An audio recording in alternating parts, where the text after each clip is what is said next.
pickup truck drivers. They're so... You never know what you're going to get. It's like a box of chocolates with them. Like, you don't know if they're going to be completely rational while driving or if they're going to be just completely crazy. Yeah, it's not a very rare fear. I would think it's not so... I would think it's more rare now because I'm sure that's why they created the guards on the lawnmowers now because that probably happened a lot. So he's fine now. He tells me there's lots of gruesome stories. I feel like in older generations they have lots of gruesome things that happen because they didn't have cell phones or video games to keep them occupied. So yeah, it's lots of scary things. When I came to, I was in a hospital bed staring up at the ceiling. Ooh, open backs and scaffolding. Yeah, Final Destination stuff. I think that's the only thing I've ever seen in a Final Destination movie. I couldn't get into those. That's true. I do think about that a lot too. Or especially if someone, it's not even... Yeah, if it's like just a random person, normal person's pickup truck, and they have nothing secured in the back. Also, think about the Mythbusters episode where they tested... If you got in a car accident and you had like freestanding stuff in your car, so like the people that put tissue boxes in the back of their car or something, if you get in a car accident that like really is a high impact collision, that item can go the same speed as you were going, because obviously when we think about motion, stuff doesn't stop. And that stuff can hit you at the same speed as you were going, and like, depending on what it is, it could possibly decapitate you. So, PSA, do not have freestanding things in your car. I never keep anything that could hurt me in my, like, I don't keep any tissue boxes on my dash. I don't keep anything hanging anywhere, just because I've scared myself after watching that episode. Now, we're today on Scary Story Time, or Irrational Fears Time. Let's talk about phobias. They claim the oxygen deprivation and stress had caused temporary insanity. In the end, the claim passed the court and Yogi was found innocent. So they used the idea that all of them had passed out from lack of oxygen and they don't know who shot who. But isn't that strange? This letter tells him to get revenge on Edgeworth. Why would he want to take revenge on you? Right? Yeah. There's something that's been troubling me these last few days. I didn't know whether or not I should tell you. You mean the nightmare? Lifted a sheet off the top and went right into my dad's. Oh my god, Quincy! Oh my gosh, that's scary. Shredded his... I still like how you're like, shredded his hand. But yeah, that saved his life. Yeah, I like reading stories about that too, where people are just in like crazy situations and something like a pen or like a badge saved their life, you know, or like, oh, if that bullet had went 1 inch closer or a half an inch closer, would have died immediately. That's crazy. Oh, I can't imagine. Makes me squirmish. It's a nightmare I've had. The memory of a crime that I committed. A crime you committed? A memory of a murder. Do we think that he did it? Do we think that he killed his dad? Is that what we're saying? I think. Or maybe because no one remembers, maybe someone was all wrestling for the gun or something, and then like he as a kid went up to try to stop everyone, and then it went off and he killed his dad. Maybe it could be something like that. I think the time has come to tell all. Tell us the nightmare. The last 15 years I've had the same dream almost every night. I wake up in a fearful sweat every time. What kind of dream? It's a dream about my father's killing. In the dark. Food. Does everyone have snacks this morning? I just have tea. Help, I can't breathe. Quiet, I said quiet. You're not making this any easier. I want to get out. Help, get us out. Don't shout, you'll just use up more oxygen. I can't breathe. You're using up my air. What? Stop breathing my air. I'll stop you. What? What are you? Stop breathing my air. No, Father. He's attacking Father. Then I see the pistol lying by my feet. I don't know if it was evidence from that day in court or the bailiffs. In a daze, I pick up the pistol. Get away! Get away from my father! Bang.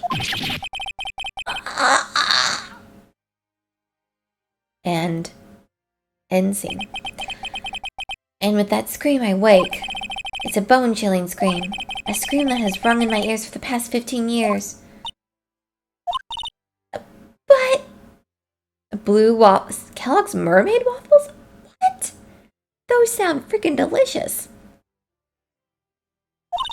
I don't know about blue, though. I don't know if I trust the color blue going through my insides. That's just a dream, right? That thought is the only thing that has kept me sane for the last 15 years. But what if I'm wrong? What if it's real? They say that sometimes people shut out memories in self-defense. This is very true.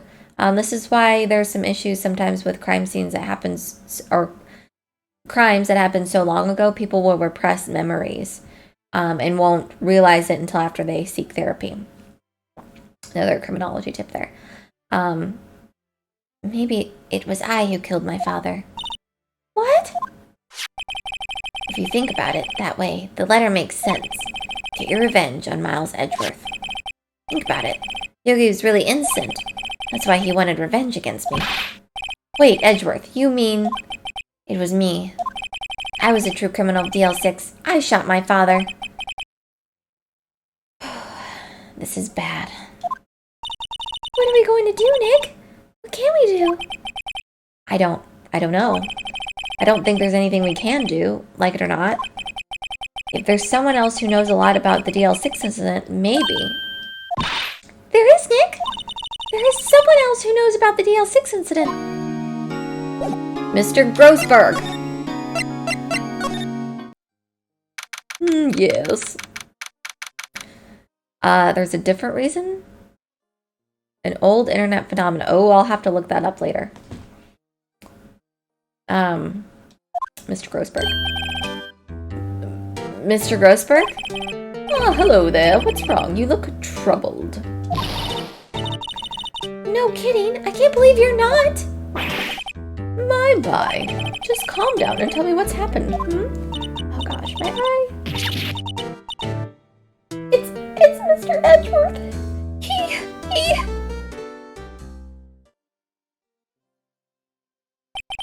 I see. So Edgeworth dreamt he shot his own father. It's only a dream! Only a dream! I wonder... What? If that's the case, then why do you two look so troubled? Well... Also, consider this. Yogi quite certainly holds a deep grudge against Miles Edgeworth. So deep, he'd want to frame him for murder. This leads me to surmise that Mr. Edgeworth's dream was not a dream, it was real, as you imagined. Miles Edgeworth threw the pistol to save his father. The pistol fired, and the deed was done. Oh, man. No! I don't believe it! Yogi was suspected of murder, and his career as a bailiff was irrevocably wrecked. Thus, he sought revenge on Miles Edgeworth.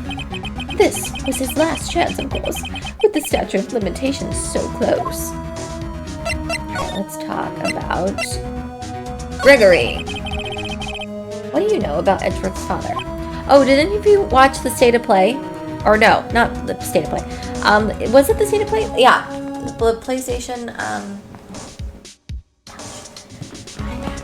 Can one of you guys send me a new computer chair? That would be great. Thanks. Yeah. Did any of you watch that? I'm so excited for KOTOR. Or remake.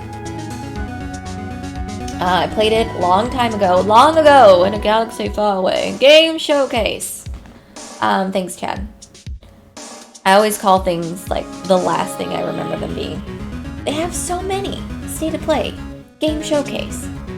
I really enjoyed like the first the game. Is it Chia? I'm very excited. I think I might stream that game. That looks so beautiful. I'm really excited for that. KOTOR is going to be played for sure on stream. I just got my hands on a PS5 now that my sister has moved in with me. So, PS5. She was lucky enough for some reason to get it. So yeah, now I now have a PS5, but only until I think she's moving out in a month. So only for a month. New Spider-Man looks okay. I feel like they've come out with too many Spider-Mans right now. I am excited that Venom is going to be in it. Excited to see. He was always my favorite growing up. I always liked him as a character in Spider-Man, other than Spider-Man himself, which is, FYI, dressing up as Spider-Man this year for Halloween. I'm very excited. I've ordered my costume. I'm hopeful that with them announcing all of the new games for PS5 that are coming out exclusive, like I do know some of them, they put the caveat of PS4, that they will be available PS4, PS5, just because I think they are aware. I would hope Sony's aware that not everyone has PS5, except for 20 people. Yeah, Quincy, that's how lucky my sister got. She was just browsing, I think, one of the local stores here just for inventory and kept refreshing every single day and was able to go like just walk in to Walmart and get it. They like literally as it was coming in to the shelf, she walked in, grabbed it. So I thought the PlayStation Showcase was good. So Star Wars Knights of the Old Republic remake is coming out. I believe the developer, I don't think they included this in the YouTube video, but maybe you can find it in a different one. The developer did talk about how it is a remake in the sense that there are some things that will be different. I don't know if that means the ending will be different or there will be some areas of the story that will be different. So they said it won't be exactly the same game, but it will be pretty dang close to it. They talked about, is it Deathloop? Still don't know what that game's about. Chad was watching it and he messaged me and he's like, this chess, because at the very beginning, they make you think that this game is real, that it's like a chess game. And we're like, oh, what is this, like Chess 2? It's Chess 2. And it's just like a commercial for PlayStation. It's just like an intro for the showcase. But it's these people basically playing chess, and then there's actual people out running around in the world being those things like the queen has been captured, and you don't really get it until the very end. They're coming out with Chess 2. Like, oh, I don't think that's right. Okay, Quincy, I probably need you to explain it to me. I really want to play it because it's made by the people who made Dishonored, right? Dishonored and Prey. So looks the same. Arcane. And Bethesda is like producing. Bethesda did something with it, I think. They're just helping produce it, I think. So that looks really cool. But I feel like is it a 1v1 or is it just a one player against CPUs or is it multiplayer? I think that's what I'm confused about. And I think I just want to play it just to see how you play. It's two assassins stuck in a time loop and you have to kill all your targets to close the loop and the other assassin has to stop you. So it's a competition basically in a time loop. So that's where I keep getting mixed information and I haven't done any research on it. I feel like we've kept seeing it for the last, 2 years we've known about this game. And the previews never really give us much of anything, because when I first saw it, I thought it was a two-player game. So like one person's the main character and the other person's another main character, like another assassin, and you're playing against each other through the time loop, but maybe that's not the case. Someone the other day, I was watching another person's channel, and someone in that chat, when they were watching the showcase, said that they thought it was that it was on a server, like random players can join yours. You basically go online, random people can join your game and then like stop you from closing the loop, maybe? I don't know. I mean, I guess we'll see when it comes out. It's supposed to come out next week, right? I guess we'll see. There was another game called, I don't know if it's called Chia or Tchia. It's TCHIA. And I put it on my Instagram.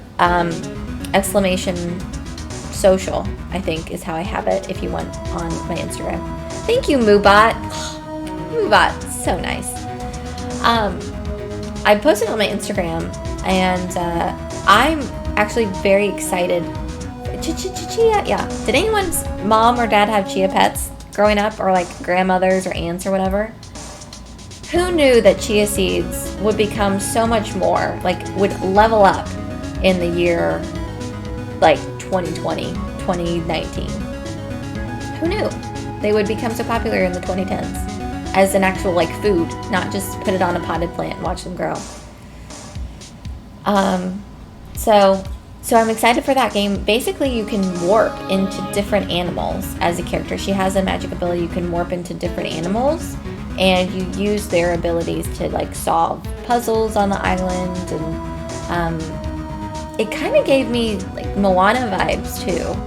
The story, as far as like you're leaving your island, you're going to find this person or this demon thing and ask to either try to stop them or something. So, okay, let's read what it says. 2 rival assassins are trapped in a mysterious time loop on the island of Black Reef, doomed to repeat the same day for eternity. As Cult, the only chance for escape is to end the cycle by assassinating 8 key targets before the day resets. Learn from each cycle, try new paths, gather intel, and find new weapons and abilities. Do whatever it takes to break the loop. Are you the hero or the villain? You'll experience Deathloop's main story as Cult, hunting down targets across the land of Black Reef to break the loop and earn your freedom. All the while, you'll be hunted by your rival, Juliana, who can be controlled by another player. So it can be controlled. Interesting.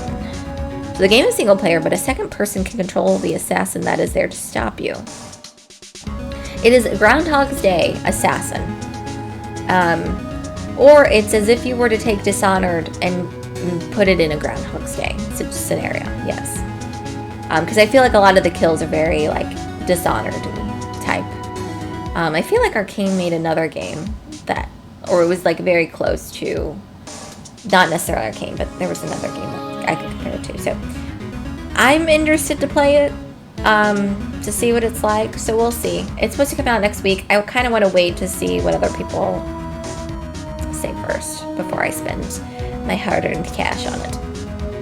But thank you, Quincy. That was lovely information. All right, let's get back to the case because this is the last day in trial we got here. He was a defense attorney without peer. It sounds trite, but it's true. Well, he may have had one peer now that I think about it. Your mentor, Mia Fey. My sister? Gregory Edgeworth was very disapproving of Mr. Von Karma's techniques. That's not surprising. Von Karma is an extreme man. Forged testimonies and evidence are nothing to him. The result? He has a perfect win record in court. To beat him, Gregory Edgeworth tried to call attention to his methods. And? He lost, and died in despair, as it were. I see.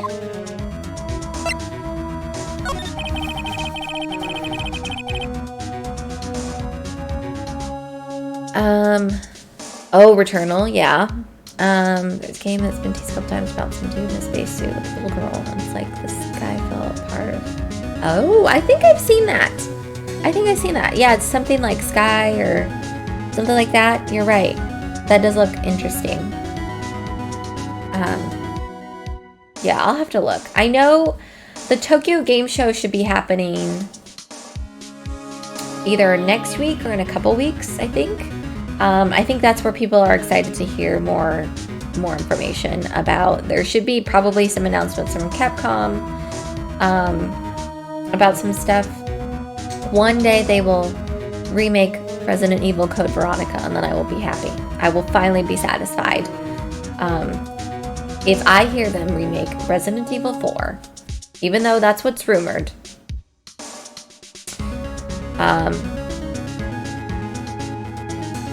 Ghostwire Tokyo looked cool. Yes, I thought that looked very nice. I think I remember seeing it when it first came out, and I thought it looked stupid.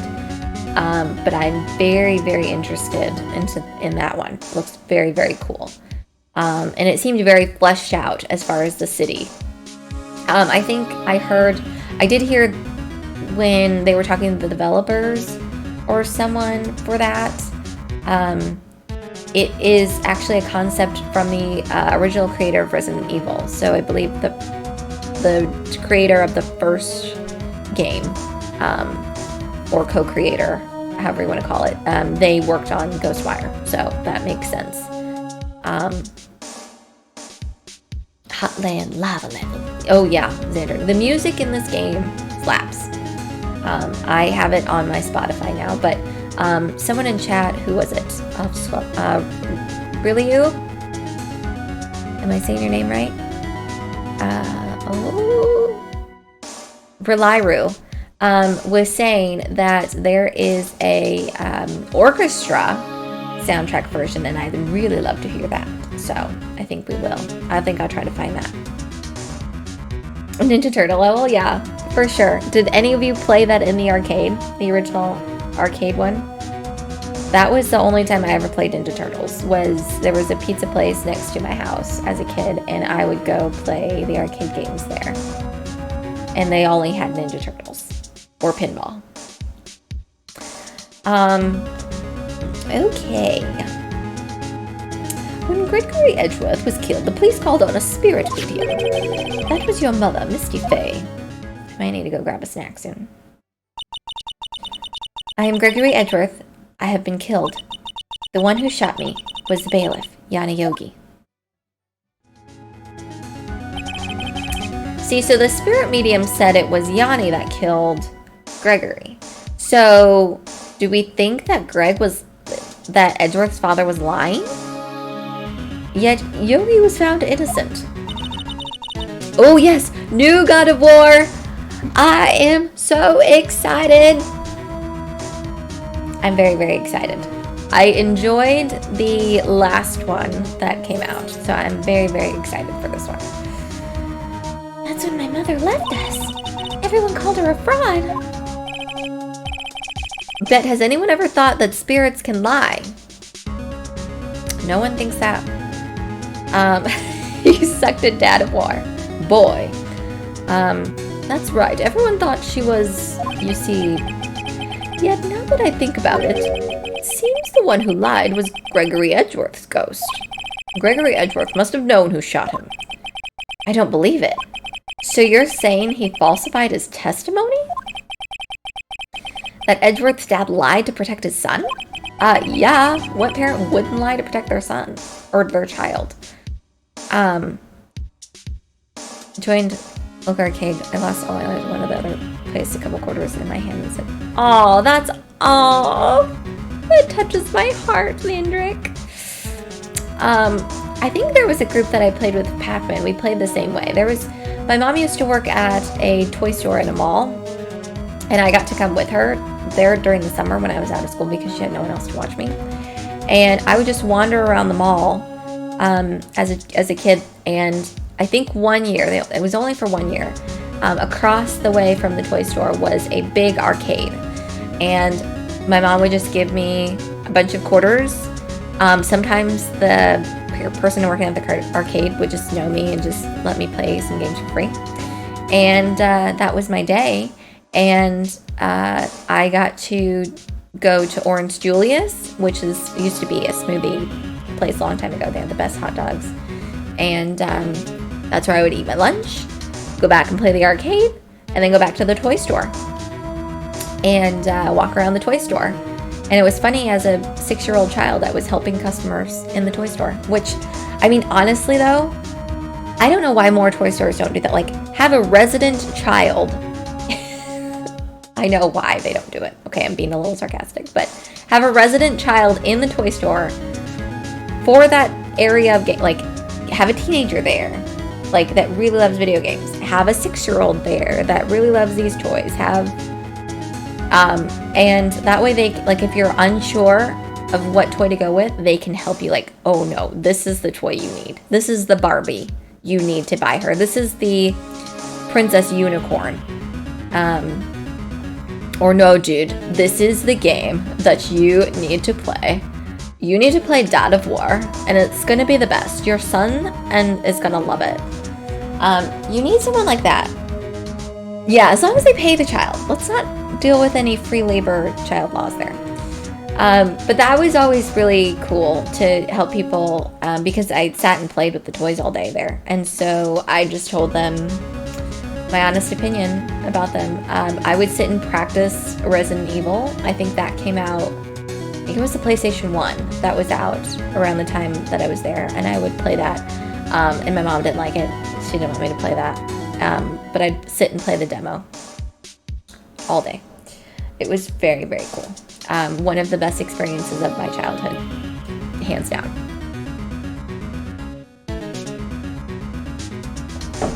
Okay.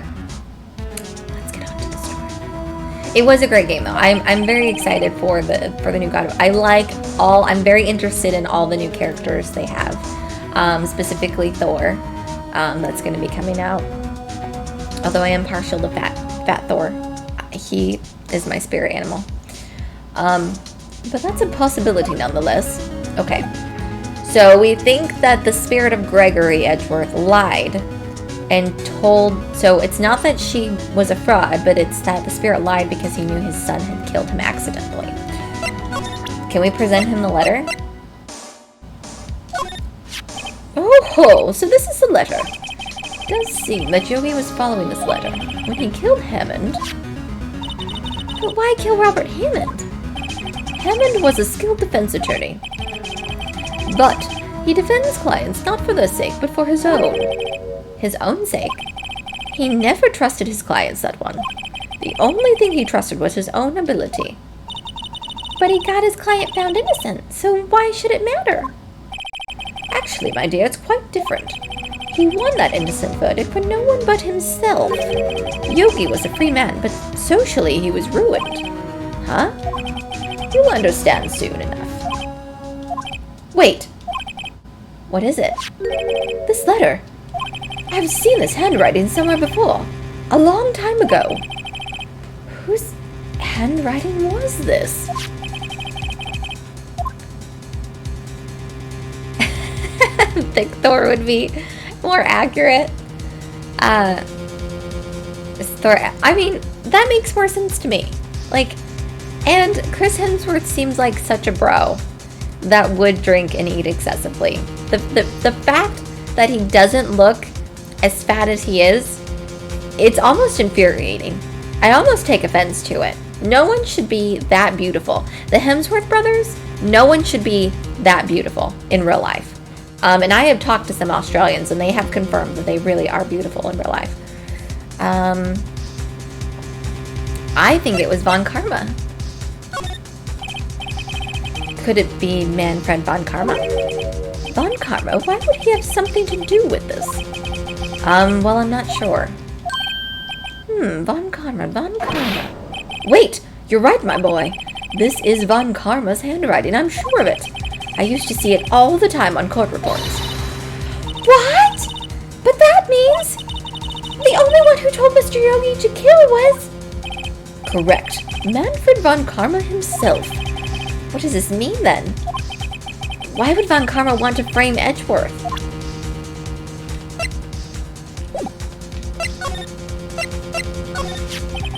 If it truly was Von Karma who wrote this letter, then he would know the truth. He's my friend from work! I have not seen that movie. I've heard it's very good. I am a Marvel fan only when it comes to Spider-Man. Otherwise, my dad says I disappointed him in becoming a DC fan. So, I feel like, why can't you be both? Why can't you enjoy all superheroes? Why do we have to put them together in Marvel versus DC? I mean, I know that game came out, it was great, but why? He would know that Miles Edgeworth had accidentally killed his own father.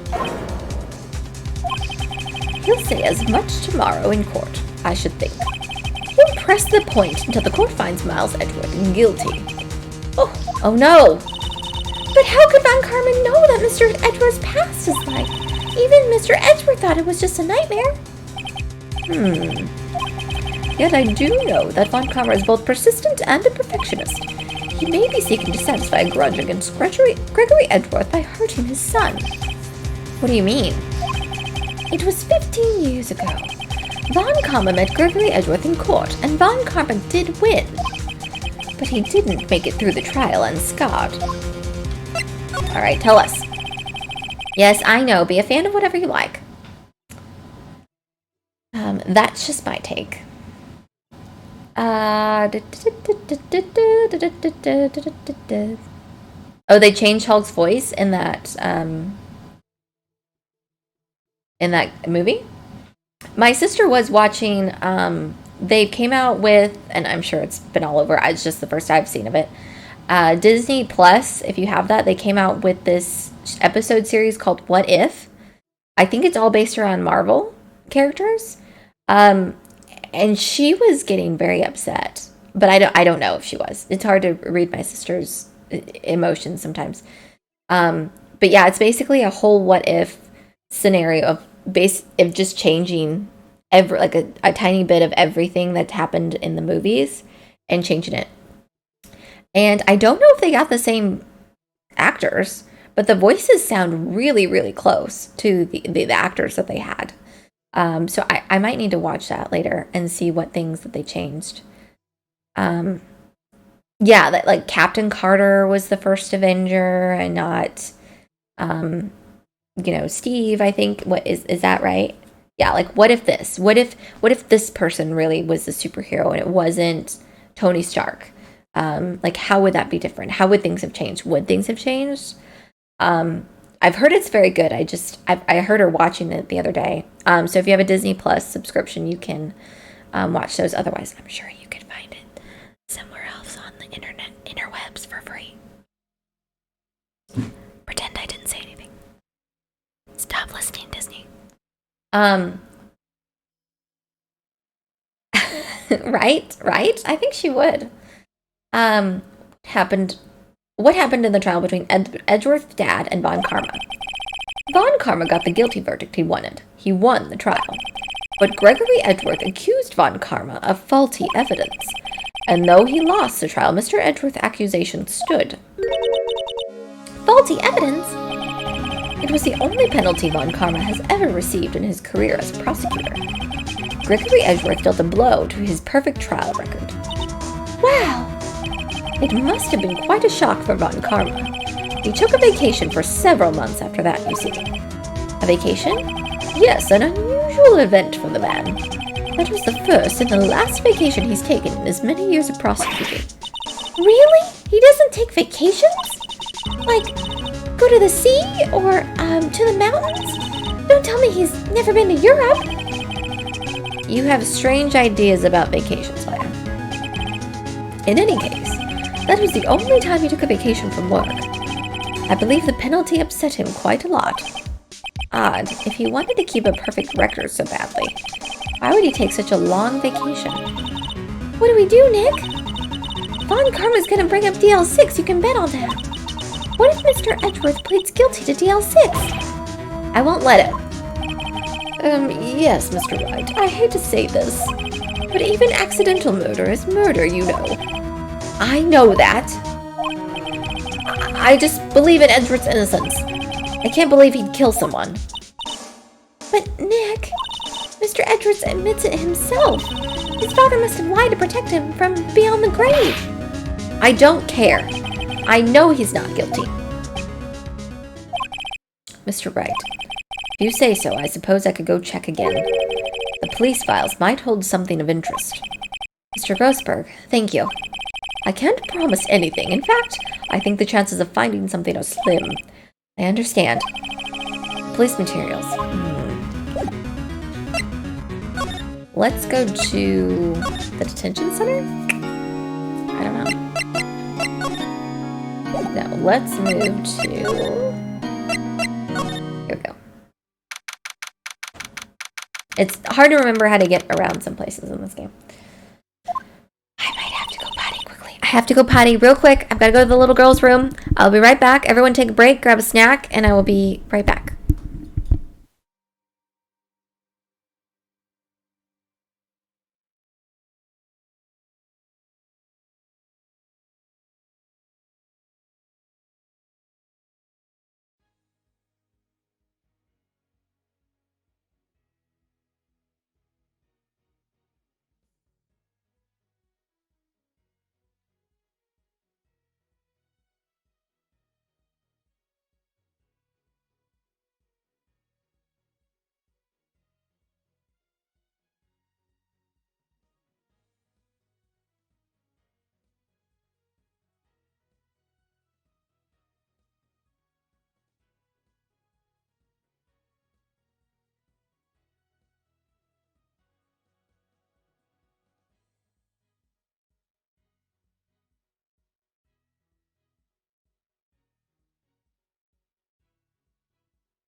Okay. I'm back. Hello. All right. Everyone grab a snack? Did everyone go potty? All right. There's hardly anyone here.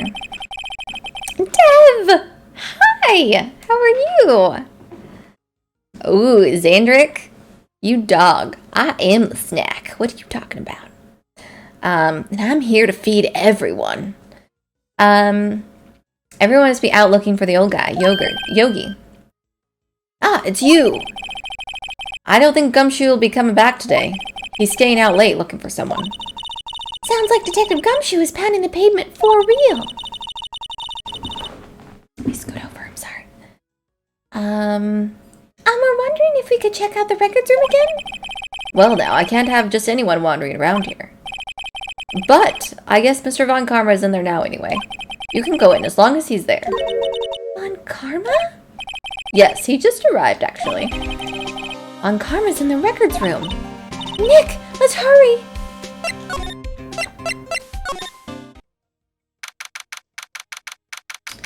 I am doing well. I'm happy it's Saturday. It's starting to get chilly in the mornings here now, so very excited for fall. I'm taking out my Halloween decorations this weekend. Yeah, I'm very, very excited for it. Dev, how are you doing? Oh, I already asked you that. I'm sorry. Dusty as always. We were only here just yesterday. I'm sure they just haven't had time to clean. What's wrong, Nick? Nothing. I was just noting that he isn't here. Von Karma. There's a file open. Huh? One of the drawers here is open. Someone must have looking recently. The label says unsolved cases evidence. Unsolved cases. Nick! The file for DL6, it's completely empty! What? What are you doing in here? That man is a demon. Killer hot in Colorado? Cool in the morning? Yeah. I've always thought about moving to Colorado, but then I remembered I don't like snow. But I don't really travel much. I work remotely, so I can work anywhere, and I've thought about moving recently in the recent months. I've thought about moving somewhere else. But I've thought about Colorado because I feel like it looks so pretty. But then I remember they get snow. And we get snow here too. I'm not saying I'm not used to snow. We get some pretty bad snowstorms here, but I feel like doesn't Colorado get a lot more? Like when they get snow, they get snow. Or does it depend? I don't know. I've thought about Colorado, Tennessee. I really enjoyed when I visited. I went to Tennessee about 5 years ago. And really enjoyed it. There's a little town called Franklin, Tennessee. And I thought it was just the most adorable thing. But it's so expensive to live there. I think because all the country music stars live in Franklin, out in the country. And just teensy a little bit. There's a giant volcano there, as Chad has pointed out. Yes, that's true. I'm not scared of volcanoes. I'm just scared of dying while drowning. Drowning, not drowning. Drowning. I can't swim. I haven't had to shovel a lot of snow. With the higher elevation, yeah, Colorado gets a good amount of snow. Yeah, I'm sure it would probably be about the same this year. Yeah. So I thought about moving there, Tennessee. I don't know. We'll see. I have a feeling I probably will stay where I am at for a while. I don't know. Unless something calls me to move somewhere else.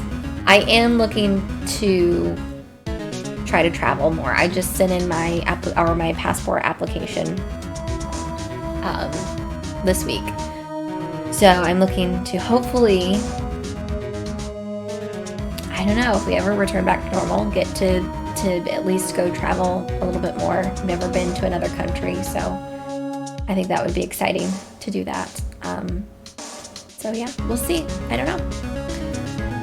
No snow to shovel. That's a good thing about being in the South. I don't know, but I feel like you guys complain whenever it gets below like 70. It's freezing for those people sometimes. Like, oh my gosh, it's freezing. It's like, no, -15 with a wind chill of -30, that's freezing. Like, try walking outside in that. Oh, you. Yeah, he does look like he's had his coffee. I miss coffee. How do you know my name? Huh? Have we met? What are you saying? We see each other every day, don't we? We're Miles Edgeworth's defense team. Defense team? I beg your pardon. You see, I rarely remember defense attorneys. They're like bugs to me, needless things to be crushed. I can see how this guy was Edgeworth's mentor. Let's ask him some questions. What about -15? Yeah. Let's try living in that.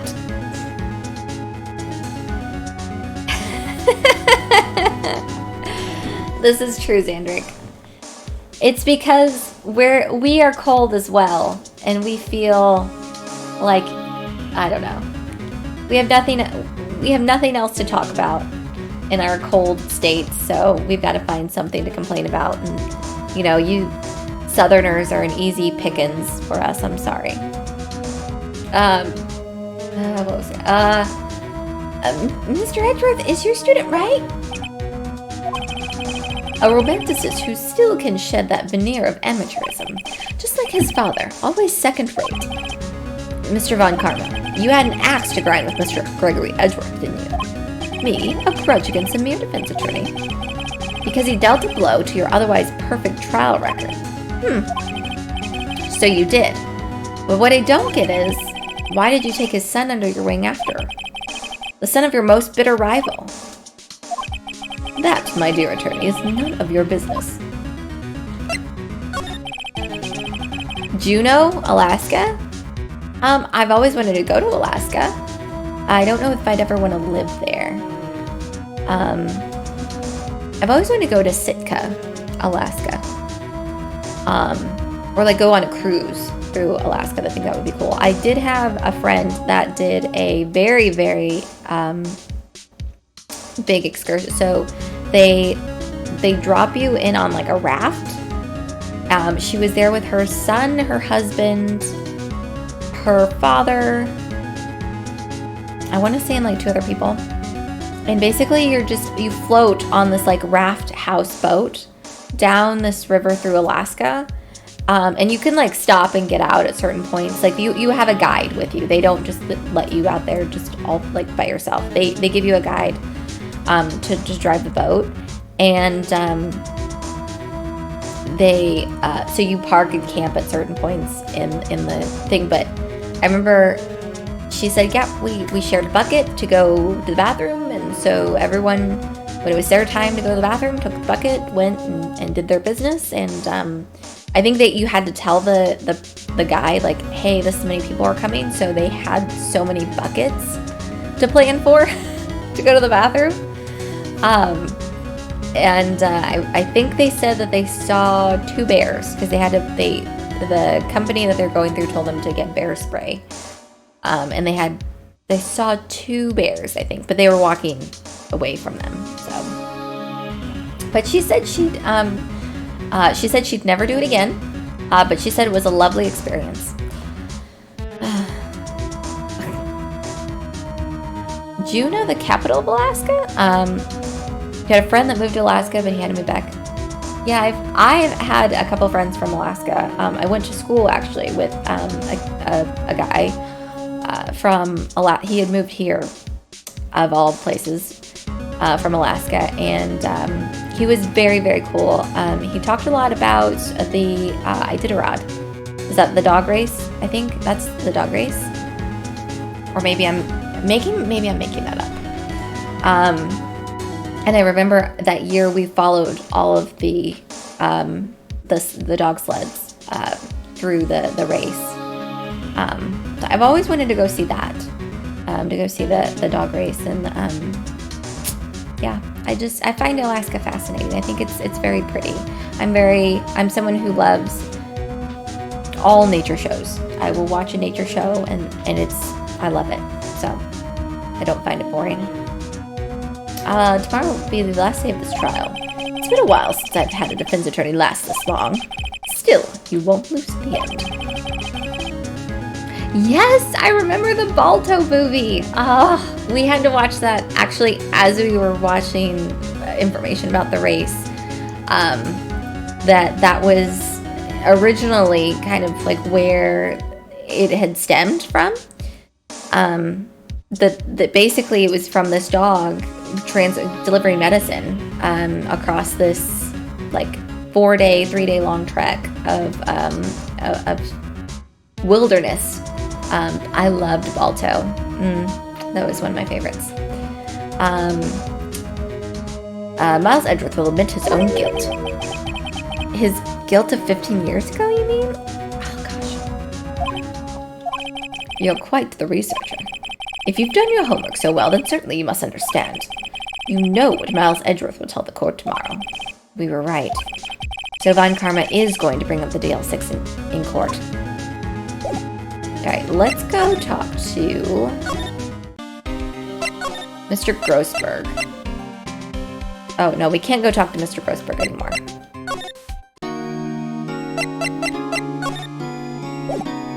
Should we bring up that letter to him? I'm worried he's gonna take it.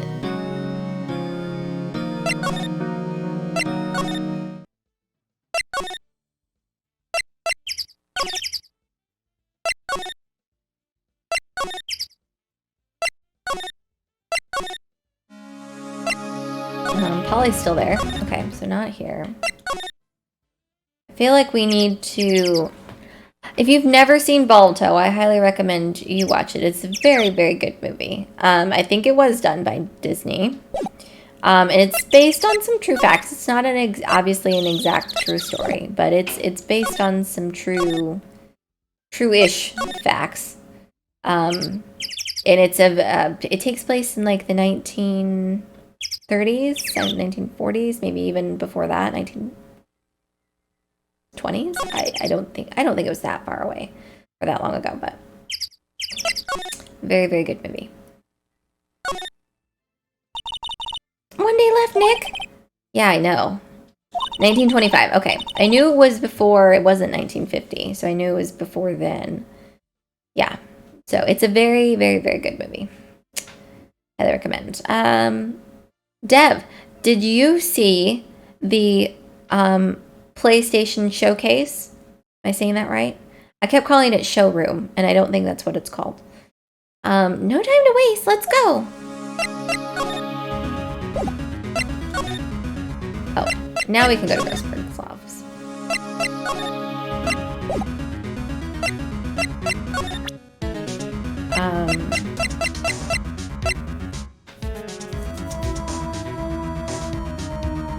I don't know what else to show him.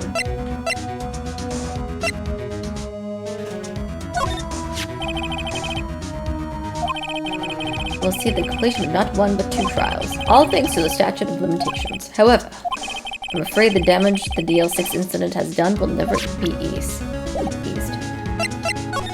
Where do we need to go?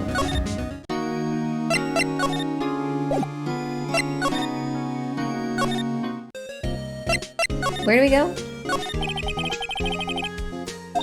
You would know best, Nick. Just do what you do. That should work. Better find out as much as you can about that murder before tomorrow. Okay, let's, I guess, maybe go back to the Criminal Affairs Department?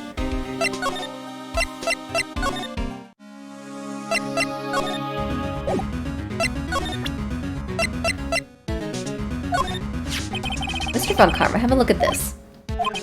This was you, wasn't it? You instructed Yanni Yogi to commit murder. Yanni Yogi. How many years had it been since I've heard him called by that name?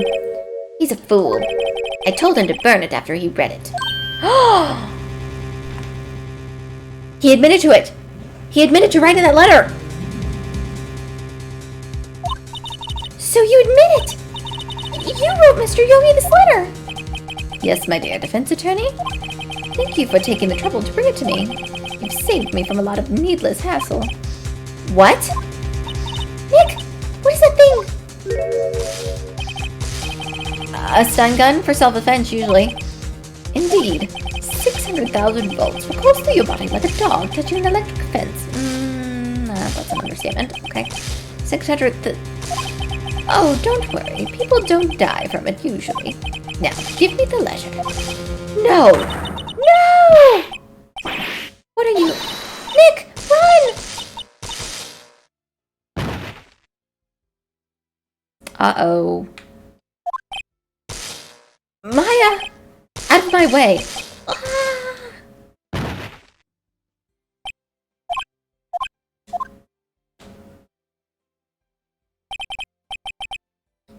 Spicy muscle massager.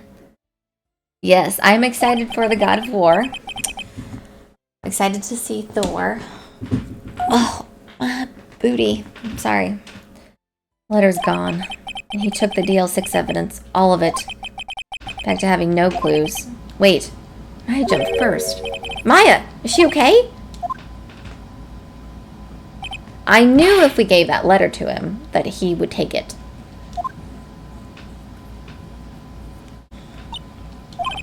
Maya, open your eyes. Maybe this will help her spirit training. Maya? The letter. Did he take it? Huh? Oh, yeah. Are you okay? I couldn't stop him. I jumped as fast as I could, but one shot from that thing knocked me out cold. Did anything pique my interest? God of War, KOTOR, a remake. I'm very, very excited for. I'm still very interested in Deathloop. We were talking about that earlier, and I think I'm just interested because I want to see how it plays. I don't know if I'm going to stream it right away, but I'm very interested to see how it plays. And there was a game called Tchia, where you can morph into, like, take the place of different animals.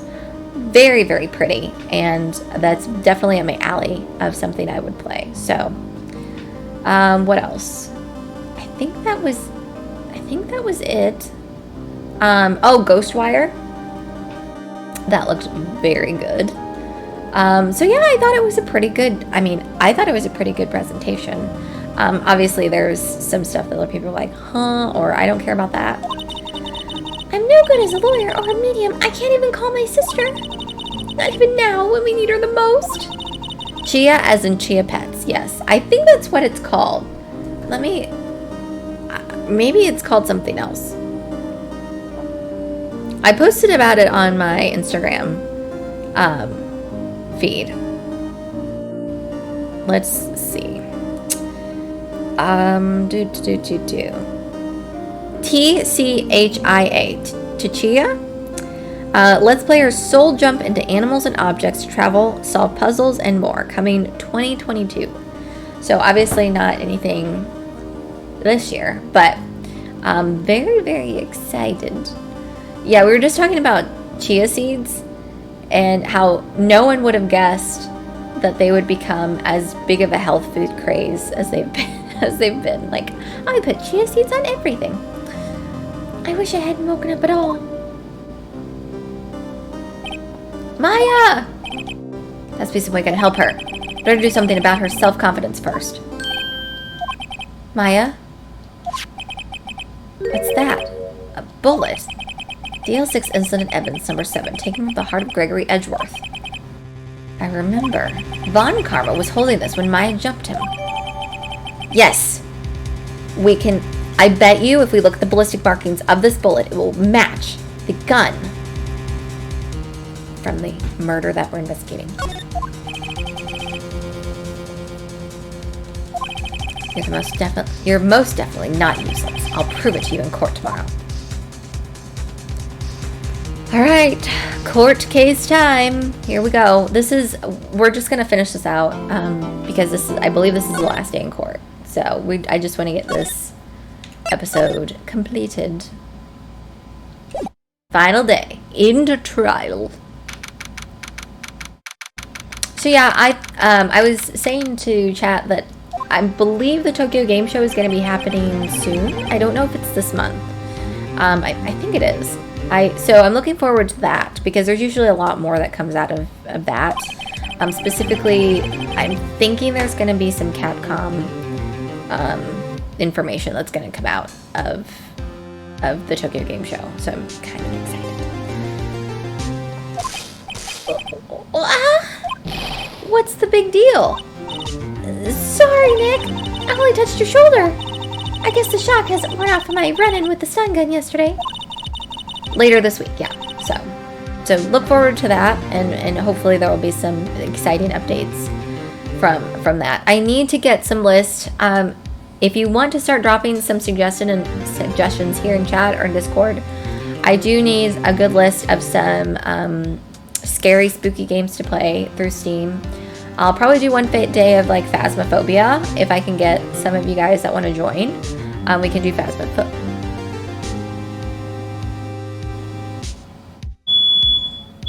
Great. My smoke alarm's going off again. Give me just a minute. I will check and make sure there's no fire.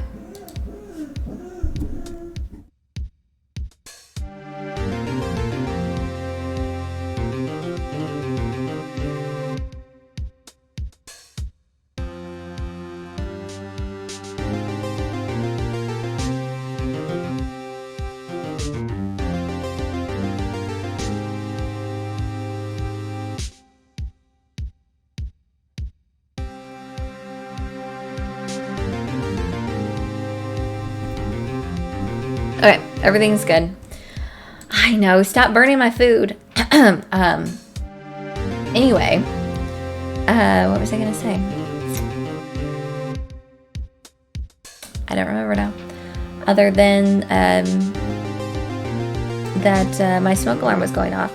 I think my house is possessed, honestly. I've attempted to change all the batteries. I have 10... I think there's 10 smoke alarms in my house. I think 3 of them are carbon monoxide detectors too. And when I bought this house, they had said that they were, practically brand new. I think the house was 3 years old when I bought it. And I've lived here for 3 years now, so we're at the 6-year mark with this house. I think it's possessed because I have changed all the batteries in the smoke detectors. I have dusted out all the smoke detectors. And yet they still decide to go off randomly. And the unfortunate thing is, well, fortunately, if there ever were a fire, if one goes off, they all go off in the house. So it's not just like one in that room. They all are wired to each other. Unfortunately, though, when one goes off, they all go off. So it sounds like my whole house is going off. I just heard it beep again. I thought it was the one, I have one in my basement because I have a walkout basement. And so basically that means that you can walk outside from my basement. There's a door there. So I have one there, and I thought that was the culprit because that was the last battery I hadn't changed. Doesn't seem like it is though. So I don't know. I think I'll need to call in like a professional or something to come look at maybe the wiring's off on one of them. They're all just going off, so. I apologize, I don't know what I was talking about before the fire alarm went off. Good luck, Nick. Yeah, thanks, Maya. Edgeworth is looking glum as always. Bye, Xandrick! Have fun at work! Oh, yes! If you have suggestions of some scary games I can play during the month of October, send it to me. Whether chat, Discord, private message. Please try to pick some games that I can get through in about a couple days so we can move pretty fast since I'm only doing 2 hours a day for stream. I might try to make weekends a little bit longer, but make them pretty good if you can. If not, that's okay. If you think that you have an absolutely awesome game for me to play, I will play it because we have the whole month anyway. I'm going to try to attempt a Resident Evil speedrun in there. I need to get back to Village speedrun that has been on my list for a while. I haven't played it since the month it came out, so I want to get back to doing that maybe a couple times, but I really want to play like all new games that I've never done before this month, and not necessarily maybe a Resident Evil game, but I've spent a whole year playing all of those. So send me some good suggestions. We have a channel in Discord that game recommendations. You can put them in there. You can put them in chat. I just need to start making a list of ones I'm going to check out or ones that are good. And then probably do maybe like a Phasmophobia with, if anyone wants to do that. We'll do one day of like us playing Phasmophobia. So, yeah, cool. I hope Von Karma doesn't push him too hard. Whoa! What are you doing? Sorry? I'm sorry. I just thought I'd cheer you up with a pat on the back. Maya, maybe you should go outside and discharge. Right, good idea. I feel like I started Luigi's Mansion 3 and I never finished it. So yeah, we could definitely do Luigi's Mansion 3. I still have that, I believe. So we could do that. I am planning on playing a game called, oh my god, what is it called? Tortured Soul. That came out this month. I know there's some bugs. Hopefully I've worked through them. I've booted it up a couple times. It's crashed on me, but I really want to finish it and play it. It's very Silent Hill, Resident Evil vibes. It's a still cam. It's a fixed cam, like Resident Evil when you play. And it's a very spooky atmosphere. The music is Chef's Kiss, and the atmosphere is Chef's Smooch. So love, love, love. But yeah, I can add Luigi's Mansion 3 to my list. Who did she shock now? What's gotten into that girl? Her pen. Detective Gumshoe. Morning, Mr. Edgeworth. Good morning. How did it go, Detective? Have no fear. As promised, I've captured our runaway caretaker. I just brought him in. Took all night, pal. Thanks, Detective Gumshoe. You must be tired. Actually, after that shock I got on the way in, I feel pretty good. Yogi says he's forgotten his own name, but that has to be a lie. Why would he want revenge on Edgeworth? Why would he want revenge on Edgeworth if he couldn't remember his past? He does remember, and I'm going to prove it. Okay. Here we go.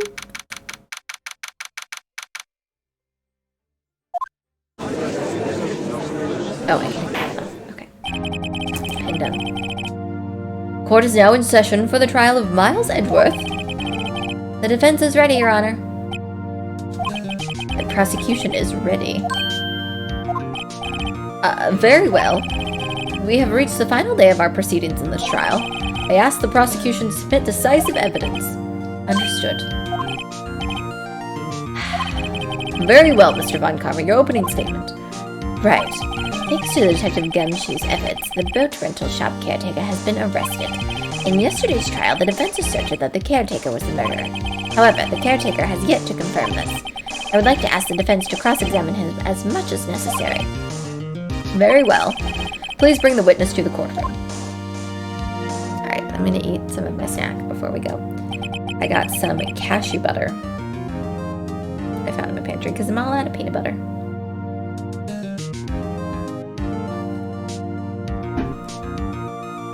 Ladies and gentlemen of the court, I believe we all remember our witness. He lives in the boat rental shop on the lake from where he witnessed the incident. In addition, he has currently lost memory of his name and identity. Witness? Why did you run away yesterday? The witness was not running away, as he will now testify. I see. Very well, please begin your testimony. I do like his beanie hat. Here you go. I'm really sorry about just leaving yesterday like I did. But I wasn't running away or nothing. I went to buy some food for Polly, see? I figured I got nothing to do with this incident anyhow. I mean, I need one of those motive things, right? And I don't got one. So my testimony yesterday stands as it is. Let's press him. It's usually always like the very last to next to last statement that you press them on. So let's try that. We have to make him make the court realize he knows more than he does. Okay. Wasn't running away or nothing.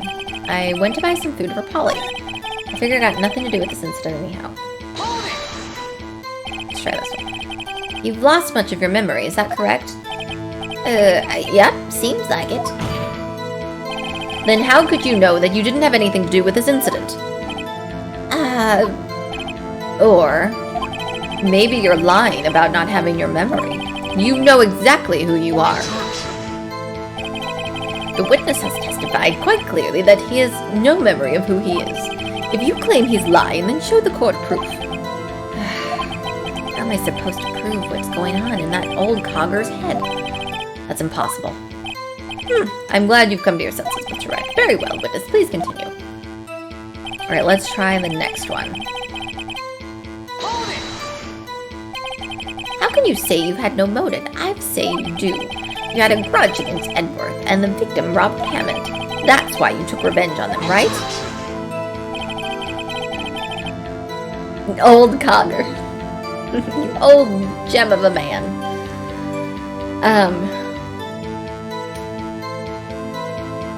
Please don't make me repeat myself, Mr. Wright.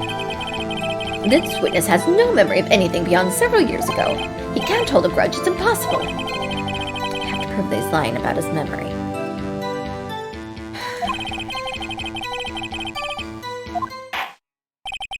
Might I say something, Mr. Wright? Yes, Your Honor. You've been saying the same thing now over and over. You've been calling the witness's memory of the past or lack thereof into question. But does this really have anything to do with the current case?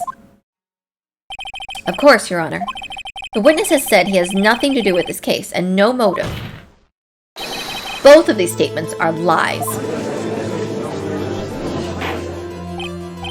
Order, order. Mr. Wright, there is a serious problem with your claim.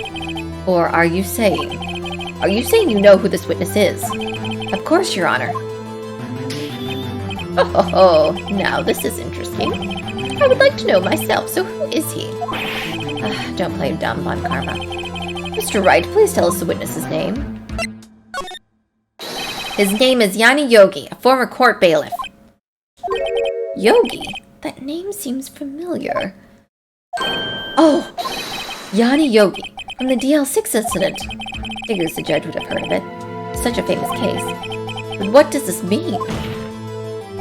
Your Honor, if this man is Mr. Yogi, then he has a clear motive.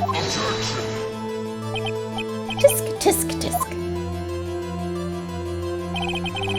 Jumping to conclusions again, Mr. Wright.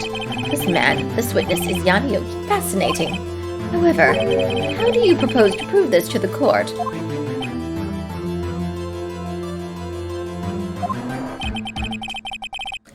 This is a court of law, as you may recall. You need proof, and allow me to repeat once more that the witness has lost his memory. You would think that they would do like a background check on the guy. I have to do this now. If I can't prove he's Yanni Yogi right here, right now, then I've got nowhere else to go. Nick, how are you going to prove it? How can you prove that he's Yanni Yogi? That's okay. It's actually quite simple. Your Honor, please take this man's fingerprints. Then we'll compare them to the fingerprints on file for Yanni Yogi 15 years ago. I see. That makes sense. Huh? I'm so very, very sorry, Mr. Wright. Why?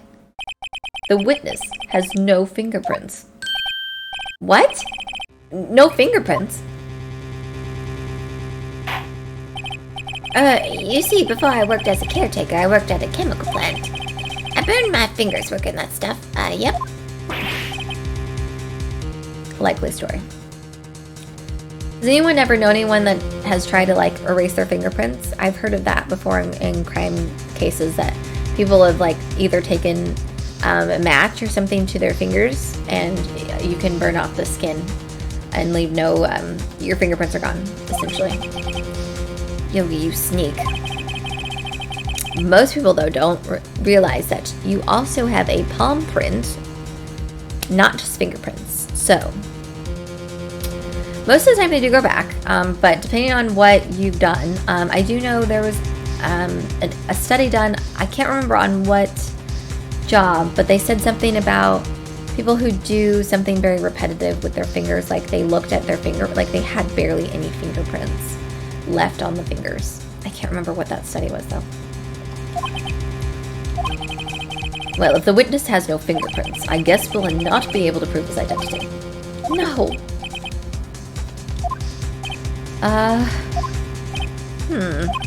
Seems that the case has been decided, no?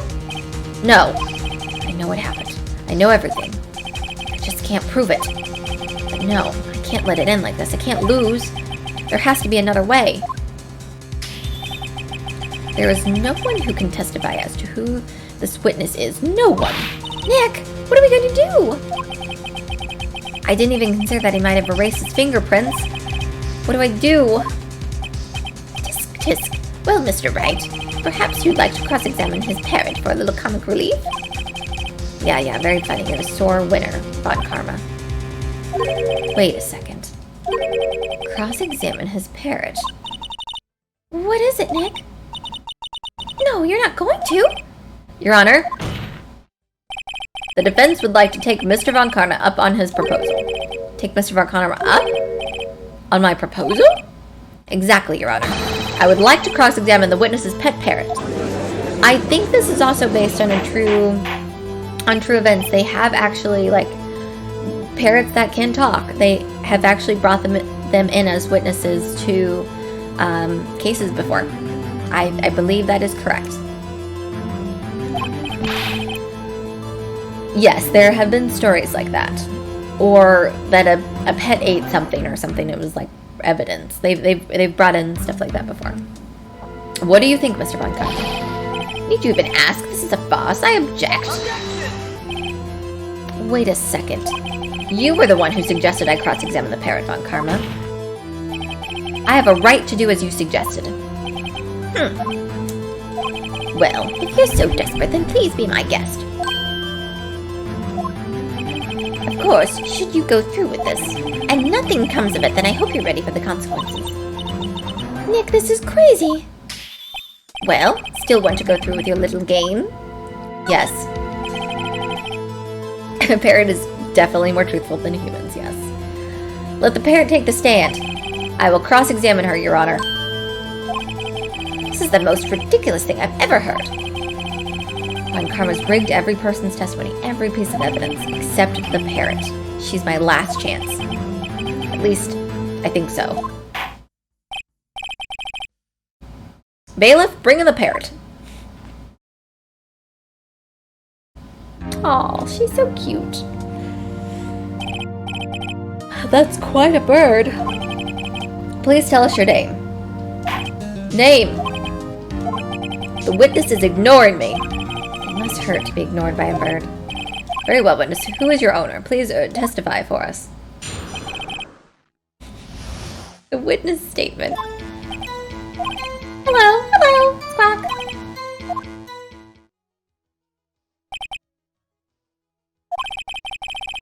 Certainly the most concise testimony we've had so far. Very well, begin your cross-examination. Right. What are you doing, Nick? I don't know. What do we do, Maya? This is the best testimony we've had so far. Hello, Squawk. Witness, you're here to speak. You must speak to me. Frankly, I can't believe you're speaking to this bear. Well, I guess we should try to get some information out of her. We need to show the judge that her owner is Mr. Yogi. We'll just keep pressing. Witness, you can't just say hello and expect us to get anywhere. I want you to testify. Maya, you talk to her. Right, what do I say? I think we say, what's your name?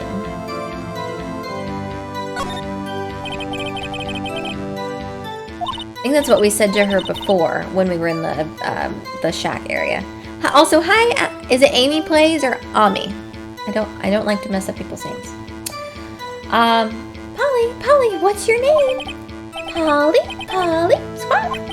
Mr. Wright, I think we've established that this parrot is named Polly. Does this have anything to do with her owner's identity? Of course it does. Yes, it does. Ha, fascinating.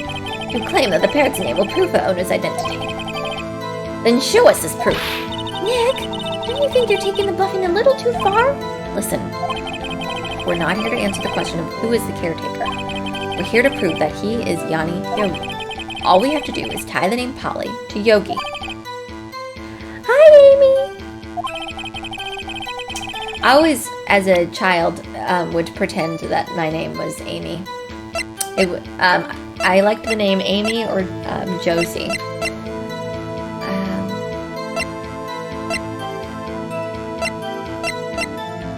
I would think we would use this.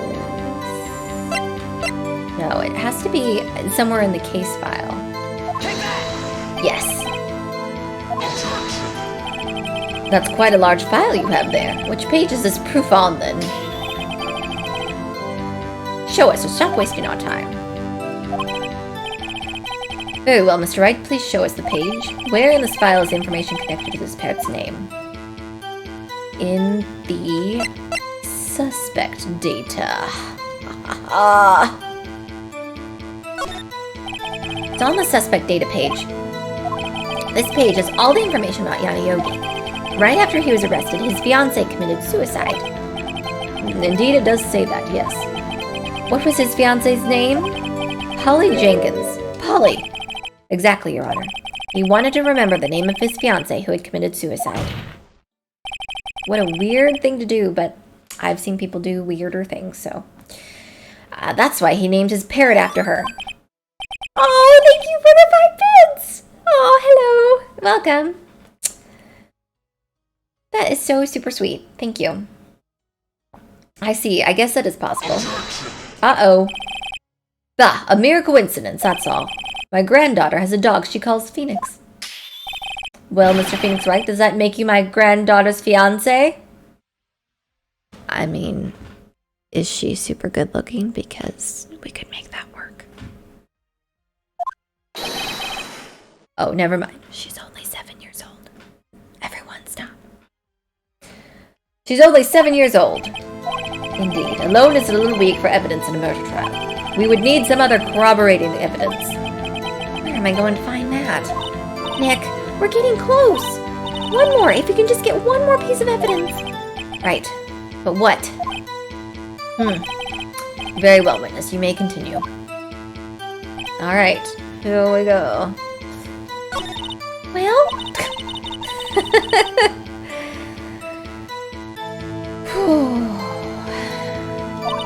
We need to show the judge their owner is Mr. Yogi. Okay. Let's press again. Witness, you can't just say hello and expect to stay anywhere. You want to testify? Right.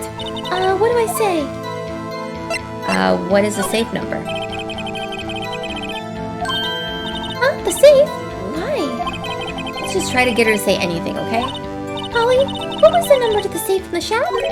1228. 1228. My, what a reckless parrot.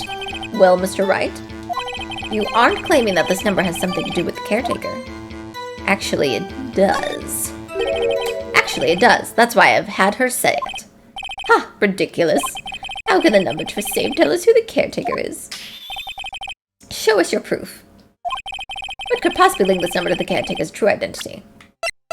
The case file. Take it!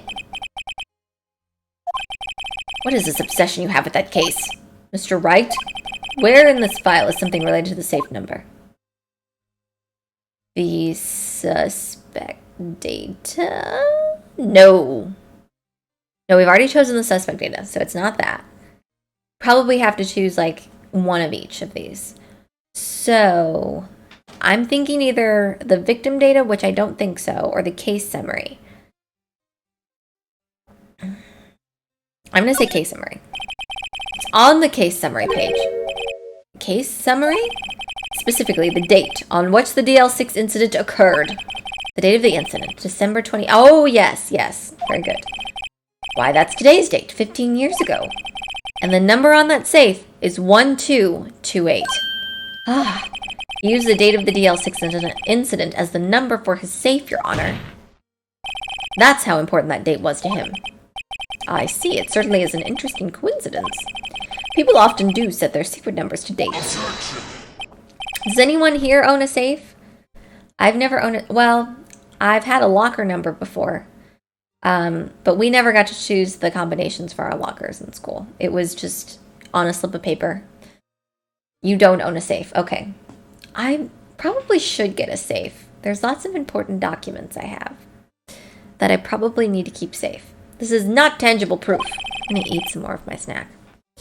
I set my ATM card's number to 0001 because I am number 1.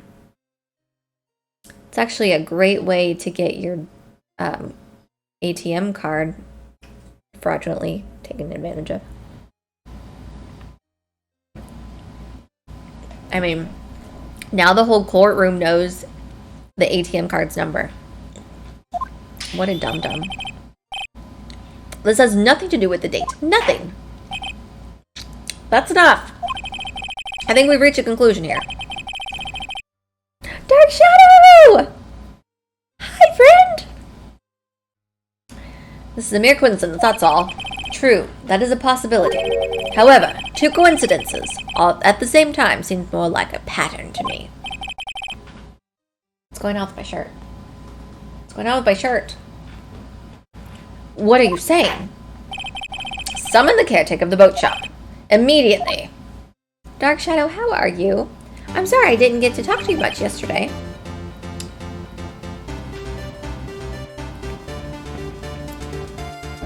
Witness, tell us your name. Wait. This witness, he doesn't remember.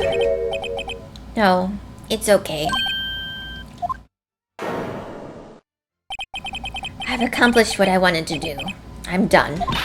Nick, he looks totally different. This is the real Yogi, I think. Finally! He's been acting feeble to hide his true identity. Acting for 15 years. Well, let me ask you again. Please state your name for the court. I know, usually I do too. And he's usually not on very long on Fridays.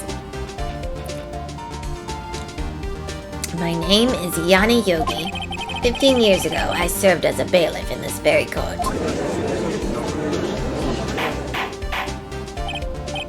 Haven't been any reports of burglary or robbery for at least a couple years in my whole country. I just keep stepping into... That's true, yeah. Usually I hide stuff in certain places. Until, I don't know. I keep hearing that I should get a safe, because obviously, like, if someone comes in and, like, is looking for documents. I felt really bad when my sister moved in with me this month. Her car... I didn't have enough space in my garage, even though it's a 3-car garage. I just have so much junk in there. She was just parking in our driveway, and someone broke into her car a couple weeks ago. Thankfully, didn't take anything like very important, like just some sweaters and stuff that she had in there, and some BTS CDs, which I guess those are worth some money.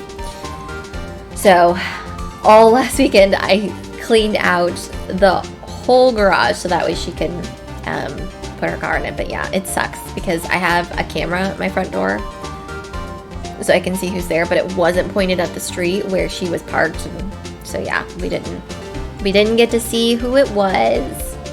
Yeah, it sucks. Thankfully she wasn't, they weren't attempting to rob her as she was getting into her car, and thankfully no one was hurt. I guess when you click the clicker on the door key fob to lock it, I think she only clicked it once, and in some cars you have to click it twice to fully lock the car, which I think is so silly. And I think she just wasn't paying attention or something, didn't think about it, only clicked it once, and came inside after work, and it looks like they were just checking the doors to see if they were open because her glass wasn't shattered on her window. So I'm like, well, at least I didn't steal your car. At least it didn't shatter the window. Like, at least they just took some sweaters and CD albums, which all are totally replaceable. So that's good. It was very nice to clean out the garage. Thankfully, I was able to have someone come and take all of the rest of the stuff to the dump. So, yeah, my garage looks like a complete, like when I first moved in, it looks that clean. So it's very, very nice to get to walk out and there's not dust and stuff. Fortunately, I came across lots of spider eggs when I was cleaning out the garage, so that was a fun time. Yeah, I'm kind of that way too. I remember when I used to work in an office building, I was very OCD about like the car. Like I would go back several times to like make sure that the car door was shut, because I got into the office before everyone else. So I got there about 4 o'clock in the morning most days when I worked in the office, and I was usually the first one there in the morning, and it was very dark at night. And even though we had security cameras on the building, there actually was an incident that happened of someone driving onto the property and like trying to check people's cars for stuff. So yeah, ew, spider eggs. Thankfully, I think they were old I don't know. They look like not recent spider sacks. I don't know how to tell. I'm not a spider expert. But I ran across lots of dead spiders, lots of dead bugs. I think I found dead maggots some corners. This is stuff that's been sitting in my garage for 3 years. And I just got rid of all of it. I think I only brought in 1 box of stuff. I found some Naruto mangas from like 10 years ago. So super OCD about your car, yeah.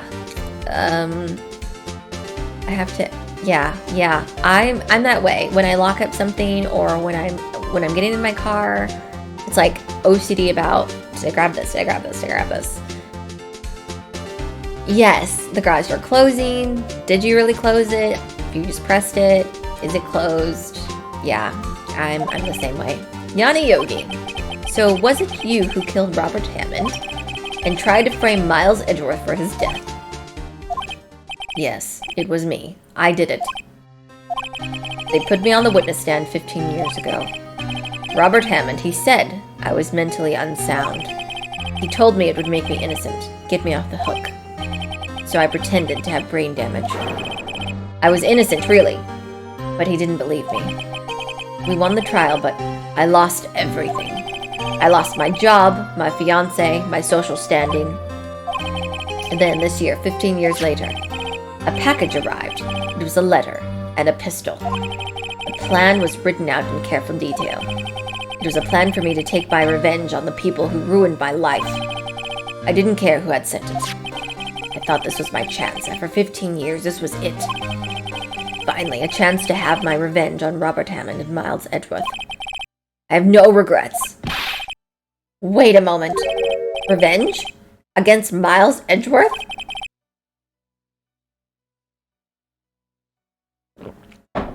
Sorry, pause. What do you mean? I'm not at liberty to speak on that matter. Why don't you ask Mr. Edgeworth yourself? Anyway, I admit, I was the one who killed Robert Hammond. Okay, so, well, he's going to jail for that. On Karma, where is Mr. Yogi? Under arrest, Your Honor. I saw no room for error in his confession. Then the defendant, Miles Edgeworth, is innocent in this case, at least. Very well. Will the defendant please take the stand? Oh boy, here we go. Okay.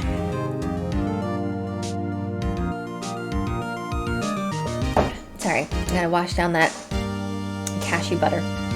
There are a few mysteries left unsolved. Still, you are cleared of suspicion for this particular case. So I'd like to pass judgment on the murder of Mr. Robert Hammond. Objections? I don't believe it. Isn't Von Karma saying anything?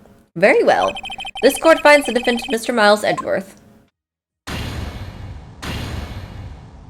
No.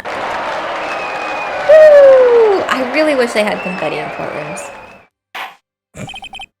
Probably wouldn't help. Has anyone ever, like, I don't know if they do this in other countries, but in the States, they have jury duty. Has anyone ever been called for jury duty? I so want it to happen to me. I know that's a bad thing, but I so want to do it because I'm so involved in, like, criminology and that.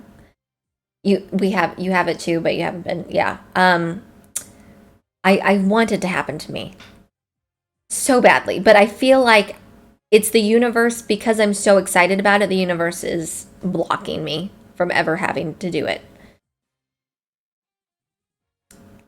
You used to have an auto lock door? I used to have one too, and I feel like they don't put those on cars anymore for some reason. You don't think we have it? Amy, you're a paralegal? What the heck? You guys, our resident paralegal is now in chat. I am so excited. You wish verdicts? Me too. I wish they were this exciting with confetti and, like, people cheering and everything. That is so awesome, Amy. I feel like I have to ask you more questions, but myself, I've only taken one semester of criminology before, and I'm one of those people that listens to all true crime murder podcasts.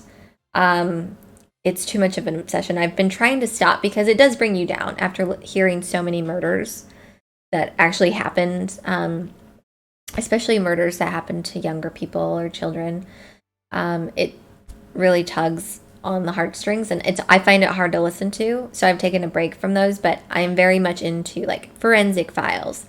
I almost became a forensic analyst when I needed to pick my major a couple of years ago, because that is part of a psychology major.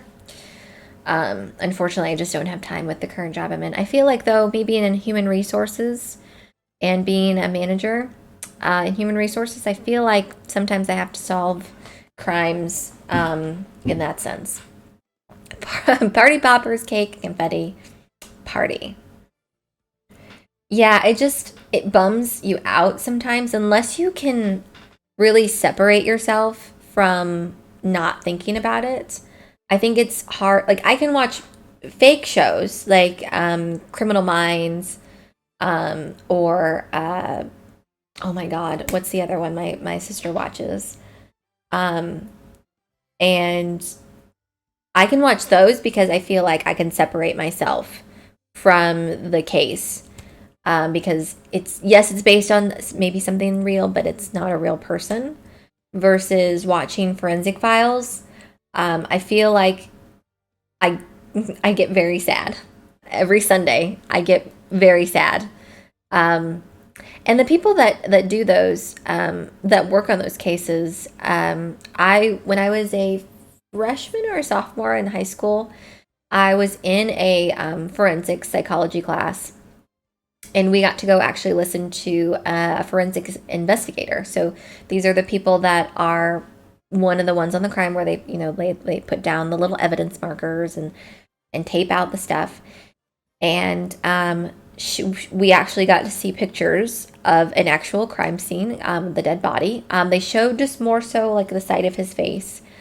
And it was a murder that happened in the city that I live in, very close to where I used to work, and or eventually would work. But I listening to some of them come out about, I can't imagine the nightmares that you might have, or how you would, like with doctors, you have to really disassociate yourself with the patient or with the victim, because if you can't do that, then it hinders your job, I think. And a lot of them that have come out and talked about that, it hinders your job. It hinders, your feelings getting in the way of evidence or anything.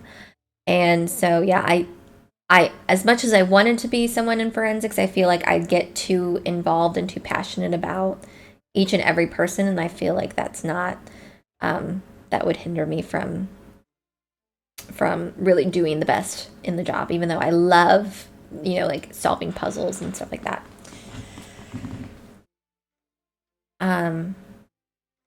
Yeah, I can get that too. Like police officers, firefighters.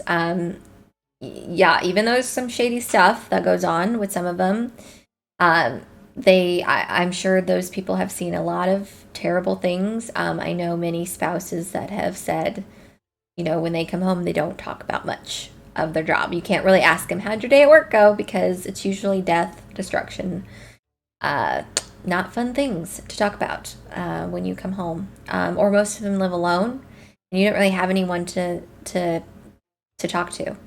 I know in the past years or so they've pushed those people more into, we offer free work therapy, and they have like a therapist on site to kind of talk through those things. I think that helps a little bit.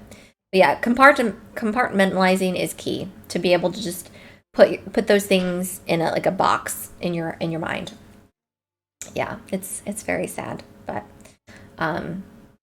it's a love-hate for me. I love learning about different crimes and watching documentaries and how forensics really has played a part in a lot of cold cases. But on the same side of that, it's very sad because you can't get that person back, especially if it's like 20, 30 years later. It's like, what if the person that committed the crimes died? Or what if they, then what? What if they're already in jail? Does it really matter? Like at that point? I don't know. Does it still fair? All right. Did someone just say objection? It wasn't Von Karma.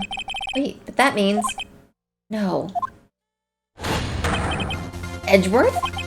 Oh, here we go. This is my jam. Let's try this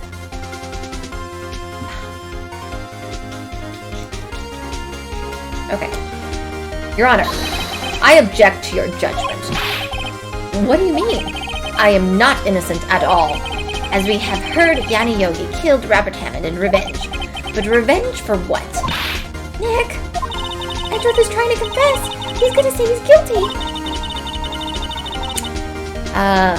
1960, not far from here, the disaster where he was slid down the mountain and buried. Yes! Oh my gosh! Wasn't that on an episode of The Crown? Yeah, I remember that. I think that was in the first or second season of The Crown, and it was talking about how the Queen had to go visit. Or was it season 3? Season 3, yes. Season 3 talked about that whole episode. It was like they showed from beginning to end the day at the school.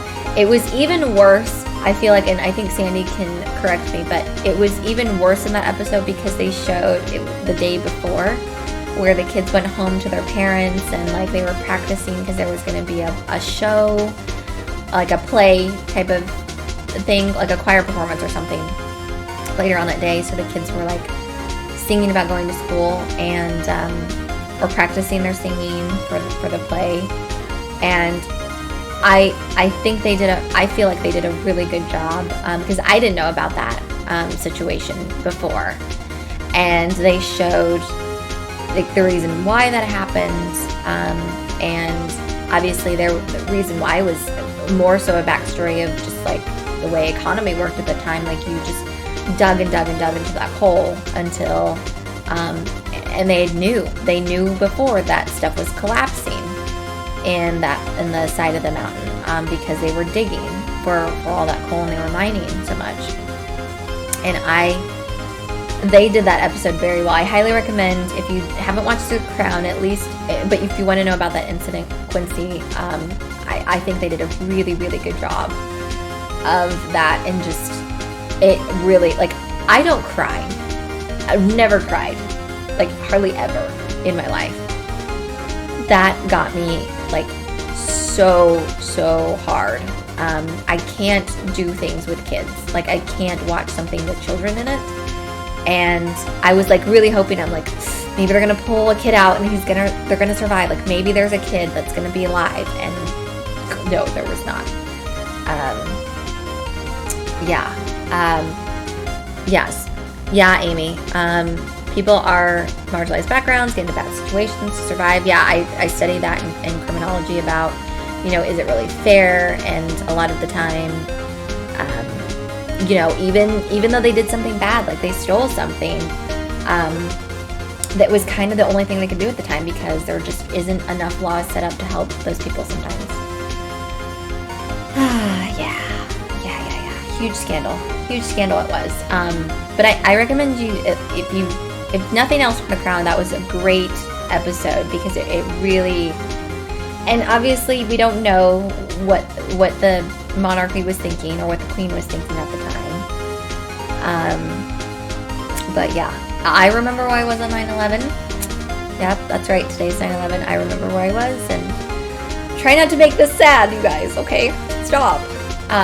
I remember getting on the school bus, and my mom had the TV on, and so yeah, it was bad. But yeah, even hearing those people's stories, like, what is it, the 20 years later, still hits really hard, as to how, like, just, and how things changed after. I feel like there was an article about just how swiftly, like, we had distrust for a lot of stuff after that, like how things that we do now in airports and stuff have really changed. So that's right, Sandy's gonna be there. I'm excited. I can't wait. He's going to tell them he was a murderer in the DL6 incident. He's going to tell them he killed his own dad. Uh-oh, what do I do? Raise an objection. Objection!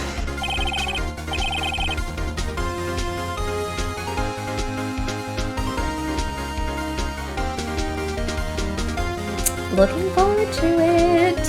Hopefully Sandy didn't pick my character. I don't think he did. Alright.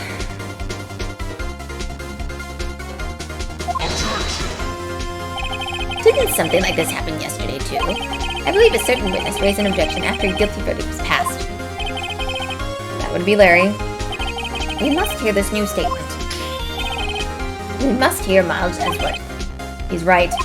We have a duty to hear Mr. Edgeworth out.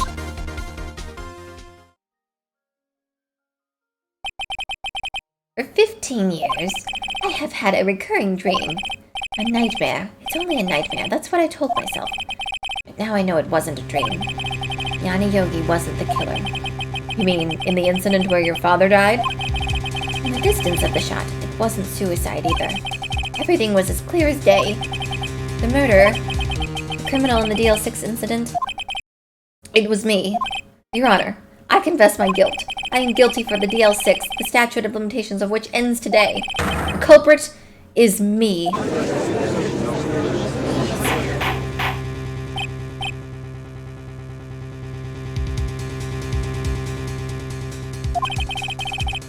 I hope we chose the right to object. The defendant declared innocent is confessing to a different crime. A crime for which statute of limitations runs out today. I'm not really sure how I should do with this. Bah! It's obvious. We hold a trial right here, right now. Yeah, now we gotta prove it wasn't Edgeworth, which is gonna be hard because Karma stole all of the case file. But we have that bullet. We tried this man for his crime of 15 years ago. I would like to take a 5-minute recess. During this time, I will consider the appropriate course of action to take. Court is adjourned.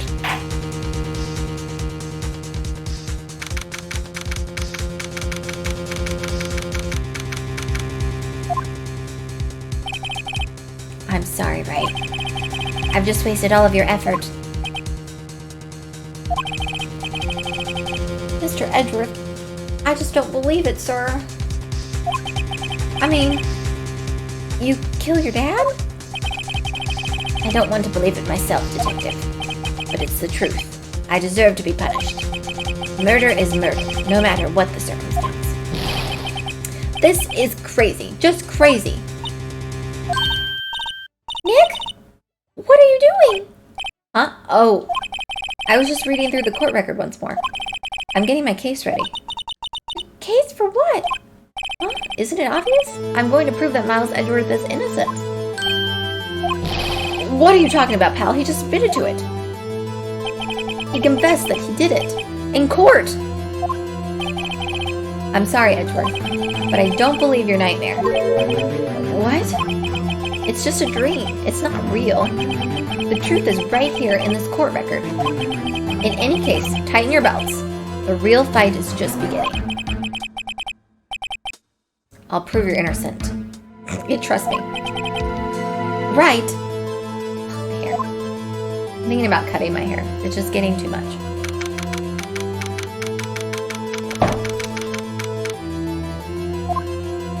Alright, here we go. Now then, I would like to resume our trial. Judge? Miles Edgeworth has admitted his own guilt. He has confessed his crime. Let us begin by hearing his testimony. I guess we'll just bring up, like, all of the, photos, I guess. Then, though pointless, let the defense do their cross-examining. The statute of limitations on the DL6 incident runs out today. Though it is unconventional for me, I'd like to run this one by the book. I see. Does the defense have any objections? Oh, I forgot. Take her pen out. No, Your Honor. You knew this was going to happen from the very beginning, didn't you? Very well. Will Miles Edgeworth take the stand?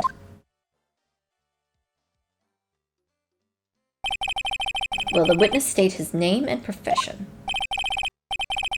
Miles Edgeworth, I'm a prosecuting attorney.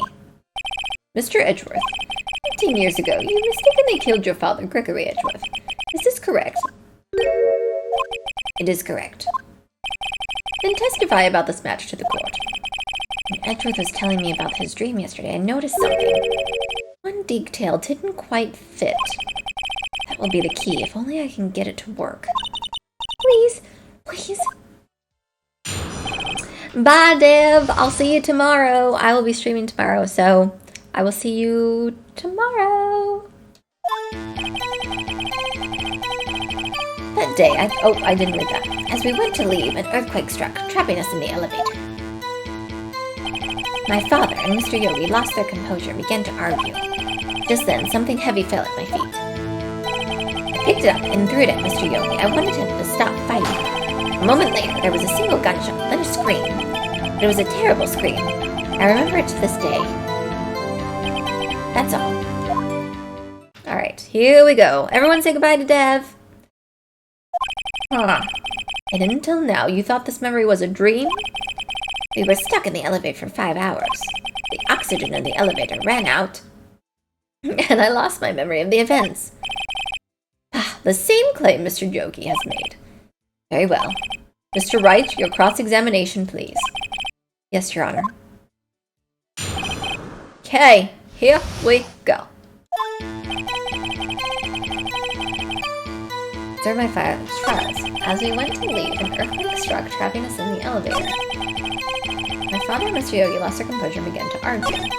Just then, something heavy fell at my feet. I picked it up and threw it at Mr. Yogi. I wanted them to stop fighting. A moment later, there was a single gunshot and a scream. I think it has something to do with the gunshot. Because I don't think there was a one gunshot in the case file. I think there was 2. The gun fired once? Yes. I think, after I threw it, I lost consciousness. Since then, they've echoed in my head every day. That gunshot, that horrible scream. Scream. It was a terrible scream. I remember it to this day.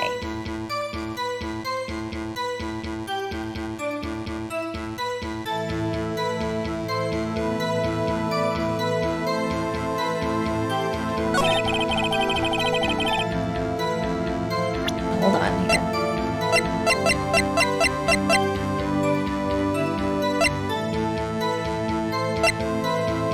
Objection! Oh! You're sure you only heard one gunshot? Yes, I'm sure of that. I heard the gunshot and the scream. Then everything faded. I was unconscious until the rescuers came. I see. No, Your Honor. Unfortunately, you don't. Look at this file one more time. This plainly contradicts the witness's testimony. You do enjoy dragging out that file, don't you? I don't accept this evidence unless you can tell us what page it's on. I would think the victim data?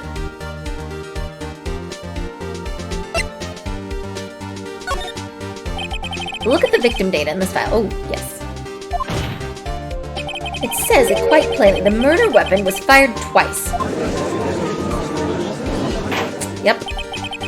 Miles Edgeworth only heard one gunshot, yet the murder weapon was fired twice. The first shot was the accidental firing where the pistol was thrown.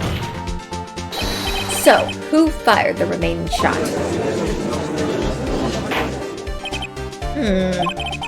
Was there perhaps another shooter who fired that second shot? Your Honor, as I'm sure you're aware, this incident occurred 15 years ago. The evidence is dated. The pistol did fire twice. However, we do not know when that second shot was fired. Ah, but we have the bullet. Might have been fired a day before the incident.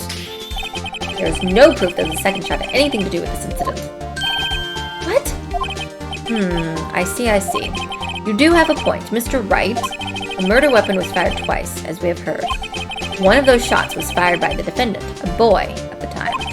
Do you have any proof that the other shot fired had something to do with the case? I want to say yes. Your Honor, I think I will be able to show you proof. What? Impossible. Now, Mr. Buncomer, save your surprise for after you've seen the evidence. Very well, Mr. Wright. Show us your proof. Do you have any evidence that the second firing of the pistol is related to this incident? Yeah, because it killed him.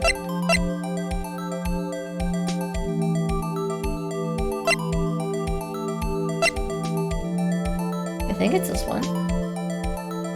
Take that! Look at this photograph. This is a photograph of the scene of the crime. Oh, I've never noticed that before. There's a bullet hole in the window. I didn't look at it before. I just thought we were going to show the bullet hole in the victim. Well, I got it right either way. I can see that the victim lying there is Gregory Edgeworth. This proves the murder weapon was fired twice at the time of the incident. This photo proves it. So let me get this straight. This photo proves 2 shots were fired. Where? Your Honor, please get a clue. Show the judge the contradiction in the photo. There's a bullet hole right here. Take that! As should be obvious, the contradiction is here. I see a bullet hole in the door. Your Honor, Gregory Edgeworth was killed by a shot from the pistol. Yet, there is also a bullet hole in the elevator door. We also know that the murder weapon was fired twice. Thus, someone other than Edgeworth fired that second shot. Got him. Order. Mr. Wright, what are you driving at? It's simple, Your Honor. At the time of the incident, 2 shots were fired. One went into Gregory Edgeworth's heart, the other hit the elevator door. Remember that defendant lost consciousness after the shot he fired rang out? In conclusion, we must agree that the second shot was fired by someone else. Mr. Wright, but who could that someone else be? The murderer, of course.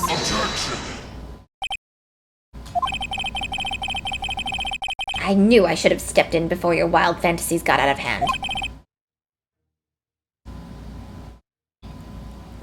Mr. Wright, look once more at the DL6 incident case file. Look closely. Try the case summary page.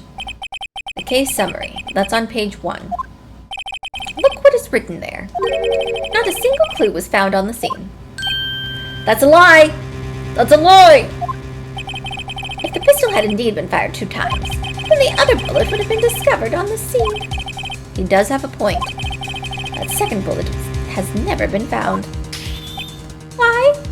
Because the second bullet does not exist. The bullet that claimed Gregory Edgeworth's life was the one that fired by his own son. That is the truth of this matter, the whole truth. It was undoubtedly something else that made that bullet hole in the door.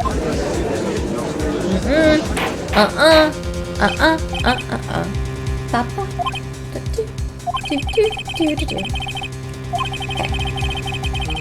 Murder weapon was fired twice at the time of the incident. However, as Mr. Von Karma says, the second bullet fired was not found. It is highly unlikely that the police merely overlooked the second bullet. So all we have is the single bullet fired. No bot! Chad! Mod check! Banhammer. I'm afraid I have to discount the defendant's claim. Tisk tisk. I praise the judge for his wisdom in this matter. How did this happen? I don't believe that the second bullet didn't exist. Was I wrong? Have I been wrong about this whole incident? Get out. What are you doing, Nick? Why aren't you raising an objection? I'm sorry, Maya. What? It looks like I was wrong. Nick! If the second bullet wasn't there, then all my conjectures are for nothing. No. But you said you'd do it, Nick. You said you'd get Edgeworth declared innocent. I'm sorry. It's just, when I saw the photograph, I thought that 2 shots had been fired. I was so certain of it. I thought I'd won. I thought there was another person, someone else who fired the killing shot. But now, I was wrong to think it could be that simple. This case has stood unsolved for 15 years. Nick. Well, it seems that we have finally cleared up this incident. Only 1 bullet was found at the scene of the crime. That shot was fired by Miles Edgeworth. Precisely. I would like to ask one thing of Miles Edgeworth before passing my verdict. Have you been paying attention to the trial so far? Yes, Your Honor. Do you have any objections? No. No, I do not. So you killed your father, though that was not your intention. Yes, I did. Oh no! He's accepted the guilt! Very well. The statute of limitations on the murder of Gregory Edgeworth runs out today. Therefore, I must pronounce a verdict on the defendant today, right here. Right now. Indeed. Does anyone have any objections? I've been here before. It's just like my first day in court. There are so many things I know I should be saying. My mind's gone blank. I can't find the words. Mr. Wright? I have an objection.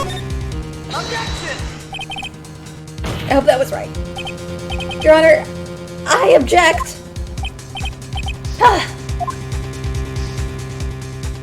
Mr. Wright, on what grounds do you object? Oof. Nick? I don't know. His case is perfect. Oh no. Gah! There has to be something. Yeah, there has to be something. I don't think we're gonna get him guilty. It must exist. The second bullet. Oh, is she here? What did you just say? Nothing. The second bullet must exist. Dead sister, hot dead sister ghost, take control. Ouch. Ah, I hit my funny bone. Ow. But where? Someone took it. Seems waiting is not going to produce us any answers, Mr. Wright. Wait, Your Honor. Jesus, take the wheel!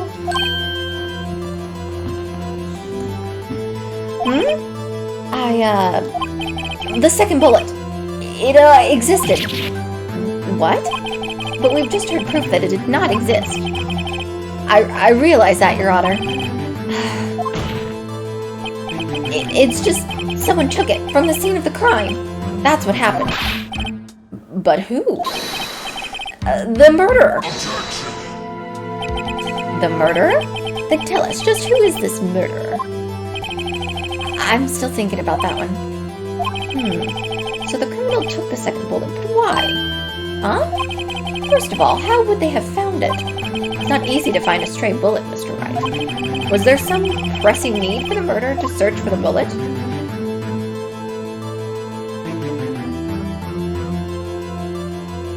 I don't think they needed it.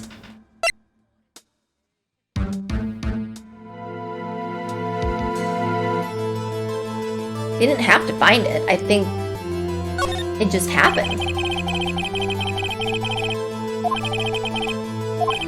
What's wrong, Mr. Wright? The murderer had no reason to take the bullet. You don't want to admit it, but it's true. Had have to take it. Had to take it. The murderer. What does that mean? You're thinking too normal. Think crazy. Don't think why the bullet was taken. Think why the bullet had to be taken. Mr. Wright? Yes, Your Honor? I don't know. This one is like chew out of the box. I'm just like randomly picking stuff here. Well, the murderer had no intention of taking the bullet from the scene. But the murderer had to take the bullet. Had to, Mr. Wright? What do you mean? Well, for instance. For instance, what? Maybe the bullet hit the murderer. The bullet hit the murderer? I'm just saying, for instance. I mean, Gregory had the bullet inside of him? So, Chad, are you saying that there was 2 shots?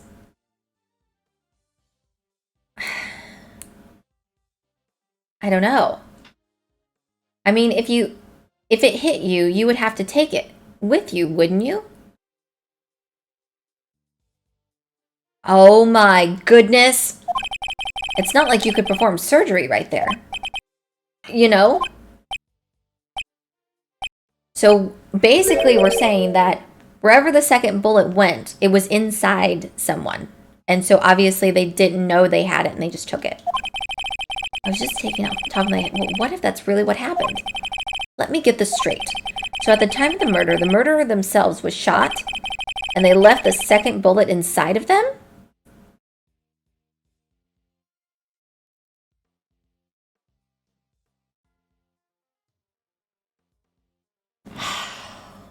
This is a tricky one. Okay.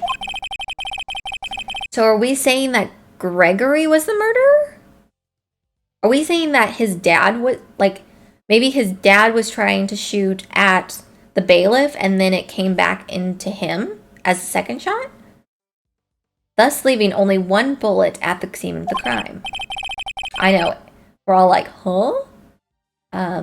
Yes, I guess that's how it would work, yes. But there's a problem with that. The other 2 people rescued from that elevator, Miles Edgeworth and Yana Yogi, were both unharmed. So that would mean the murderer came from outside, yes?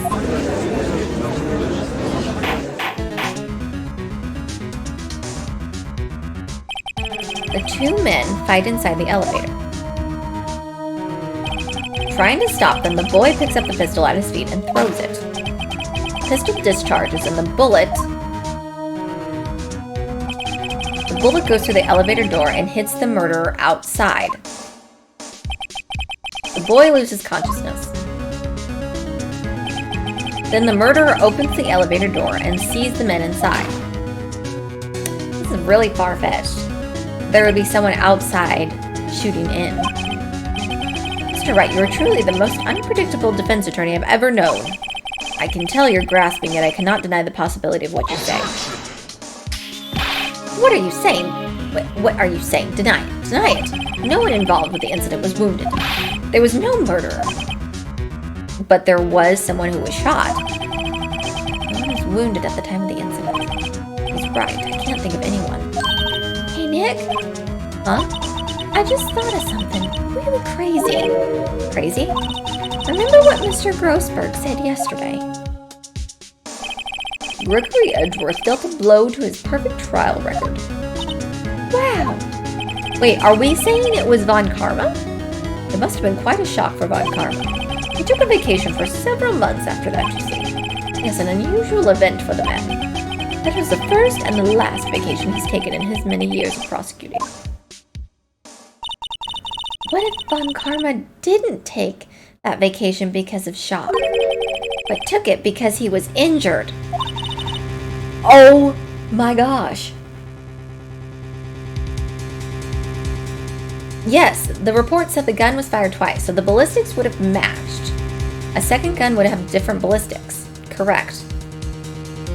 Which would mean it could only mean one. And I'm thinking the murder weapon in the current case is the exact same murder weapon as in the previous case because Von Karma used it. It only mean one thing. He was the murderer. He was the murderer in the DL6 incident. He was the man who shot Gregory Edgeworth. It was Von Karma. Oh man. Something wrong, Mr. Wright? You seem dazed. This is like, never would have a million years went this far. Like, I never would have thought this. I had thought the bailiff was still, like, the murderer. No, Your Honor. Well, you have indicated the possibility that the murder came from outside. Can you give us the name of your suspect? Say it now. Your Honor, there is a suspect. One lone suspect. Well, this is certainly interesting news. Very well, Mr. Wright. Who is your suspect? My hands are shaking. The what? Von Karma. Von Karma? What if he still has the bullet inside of him? What if that's what we're gonna have to prove? You mean the Von Karma, the prosecutor, the one standing right over here? Bah! You don't object. I see no need. Why honor this ridiculous outburst with my objection? Because you took a vacation for several months starting the day after the incident, yet you pride yourself on a perfect record. Why would you take such a long vacation without any reason? So you're claiming that I took a vacation to heal my injury from the incident. Fascinating. Prove it. I would have needed surgery, no? Where did I go under the knife, Mr. Wright? Bring the doctor that operated on me. Have him testify. Nick, let's find out who this doctor is. It's no use. Edgeworth? I know Von Karma, perhaps too well. He's perfect. He wouldn't leave clues. He probably didn't undergo surgery. He probably left it in him. He probably left the bullet in his shoulder. Nobody's that perfect. So what, Nick? Did Von Karma pull the bullet out by himself? That's insane! No, he couldn't have. You can't just pull bullets out of yourself. Wait. What does that mean? That bullet has to be somewhere, but where? Disc test. Well, Mr. Wright, can you produce evidence to prove that I was shot? Show evidence. All right, Von Karma, I'll prove it. I'll even use evidence. And I'll even use evidence. I know how much you like it so much. Okay, I have a hunch. The evidence that proves Von Karma's shot is... I think we use this. Von Karma is perfect. He wouldn't risk surgery leaving an evidence trail. So then I ask, where is that bullet now? I think it unlikely that Von Karma performed surgery on himself. You don't mean... I do. There is the possibility that the bullet is still inside Von Karma. That is insane. Is that even possible for all those years? Well, there's one way to find out. We could use this metal detector. Well, Von Karma, I'm going to run this over you and see what we find. Uh-oh, he's sweating. He's having full-blown diarrhea now. I refuse. You refuse? But refusing this means you acknowledge that the bullet is still inside you. Order, order. Your Honor, the defense requests that we will be allowed to use the metal detector. Judge, I call for suspension of the trial. This is an invasion of privacy. The statute of limitations runs out on this case today. It was you who said we had to end it right here, right now. Enough. I permit the use of the metal detector. Mr. Von Karma, you will submit yourself to testing. Request for physical examination. I don't know, but we have to give it a shot. Can you imagine? Oh, at first I thought it was my smoke alarms. They've been going off today, so I thought that was my smoke alarm. He reacted. Something's inside his right shoulder. The bullet.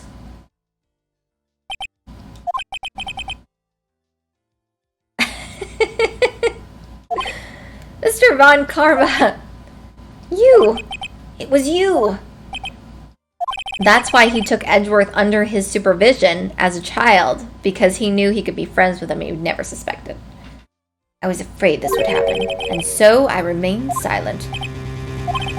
Indeed, there is a bullet in my shoulder. However, it has nothing to do with this incident. What? I was shot in the shoulder long before the DL6 incident.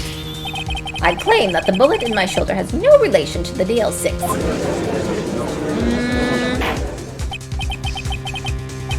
But, Von Karma, can you prove it? Prove? I have no obligation to prove anything. It is Mr. Wright who must prove something here, not I. Mr. Wright? Well, can you prove it? I would assume we need to show some type of ballistics.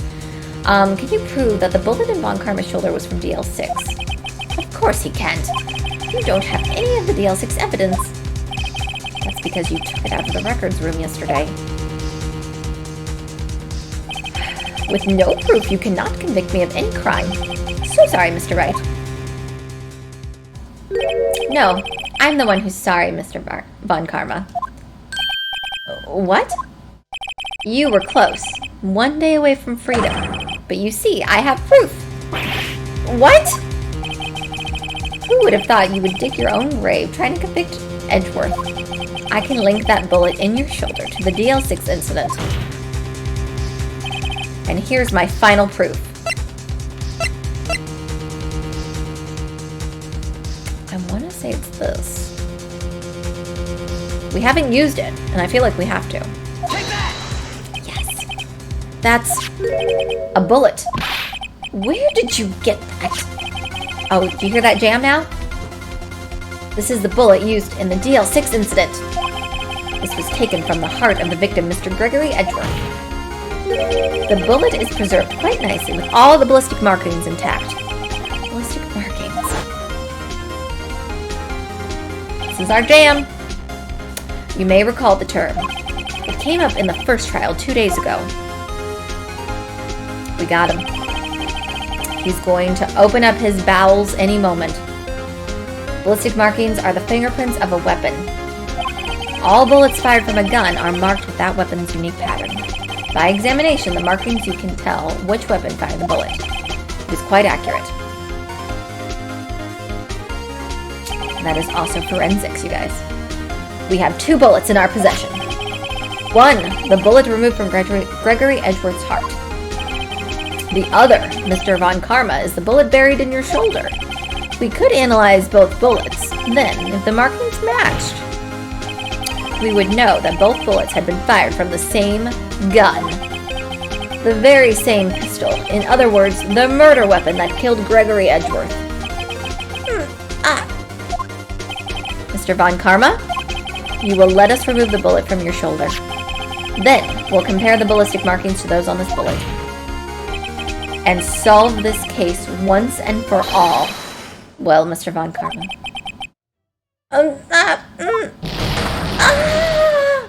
He's unleashed his bowels! And he's fainted. That scream. I've heard that scream before. Wait, I know! Help, I can't breathe! Quiet, I said quiet. You're not making this any easier. Stop breathing my air! I'll stop you! Stop breathing my air! Get away! Get away from my father! Bang.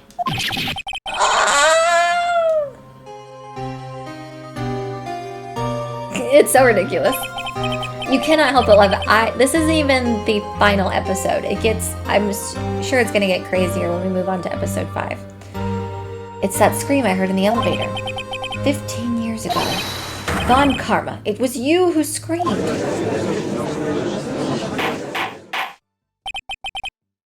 Mr. Von Karma?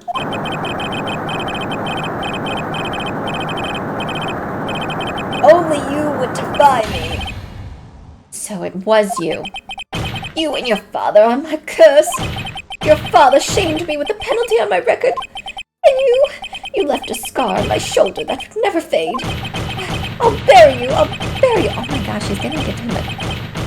That man's going to have a concussion soon. All right. Okay, sir.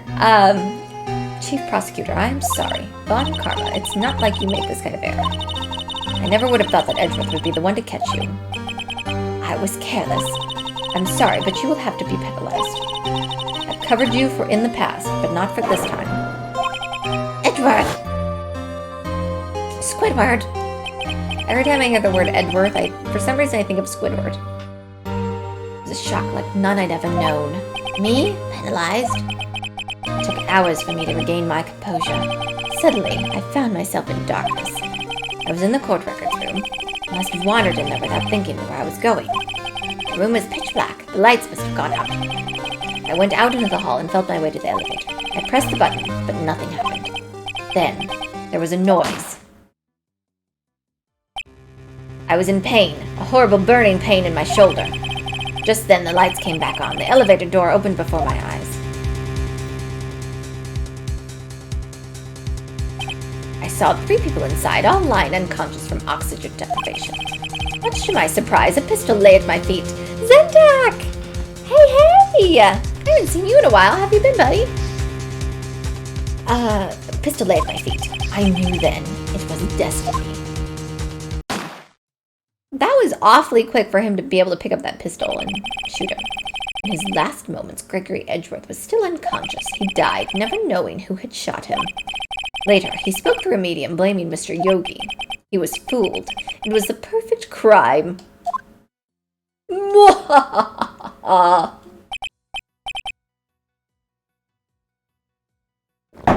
Tisk tisk. Who would have thought another man would have come to open that elevator door? Judge. What? What are you doing? Do your job. Bring an end to this miserable charade. Now, end it. You got back from vacation. Where did you go? Did you tell me you were going on vacation? I can't remember. Very well.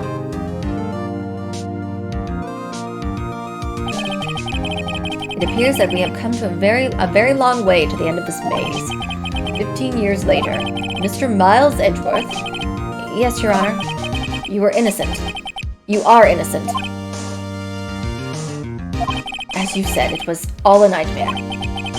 Yes, Your Honor. This court finds the defendant, Mr. Miles Edgeworth. Yes.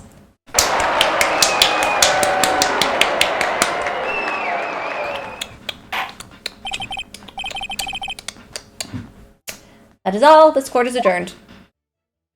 Middle of nowhere, Illinois. I know, I've been there before. Oh, your wife's family's from there. Spent the week with them. Oh, that's fun. I was supposed to go. I have family in Chicago. And I was supposed to go there in a couple weeks, but I don't think I'm going to end up going. It was just going to be a weekend trip. I haven't seen them in a couple years, but I don't know if I'm going to have time to go with school. I know, it's a hype. Love those emotes. We did it. How was the weather out there? Was it, I know it's been like, usually we have about the same amount, like the same type of weather as Chicago, except like they're off the lake, so usually it's a little bit cooler. Did you see his face? Von Karma looked even paler than usual. He's pretending to be all cool, but inside you crushed him, Nick.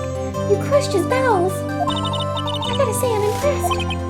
Yeah, it was pretty close though. I was sure we'd had it. I know. I was on the verge of tears the whole time myself. But now it's all just good memory. Old people don't believe in AC. Yes. It's a fan or nothing. I actually, I try to wait the longest I possibly can to turn on the AC in the summer in my house. I'm someone that gets cold very easily. And so usually I have it turned off. And like when people come to visit, they're like, I am dying. Can you turn on the AC? Yeah, I know the feeling. So I guess I'm an old person. I'm 31. I'm sorry. I'm old. I'm an old woman. I have a gray hair.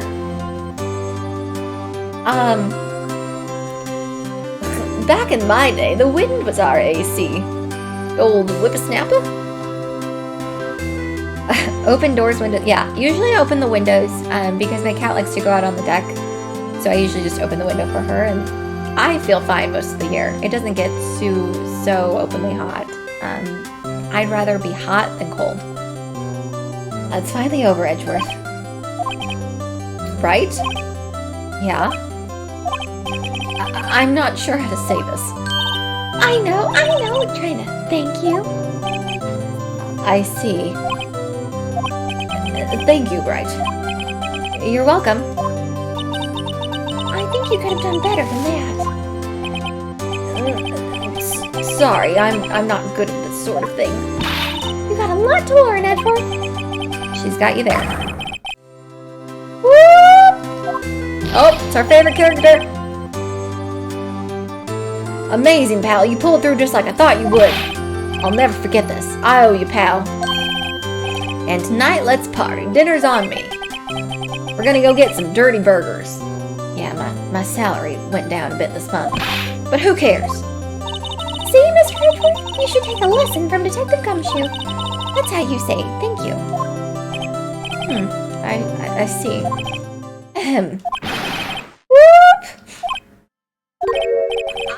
I feel foolish. Don't worry. Take it a little at a time. You'll get used to it. It's been 15 years since I've seen Edgeworth this unguarded. Hey, y'all! Lana! Y'all were great in there. Thank you. Yo, Edgeworth, congrats! Thank y'all very much.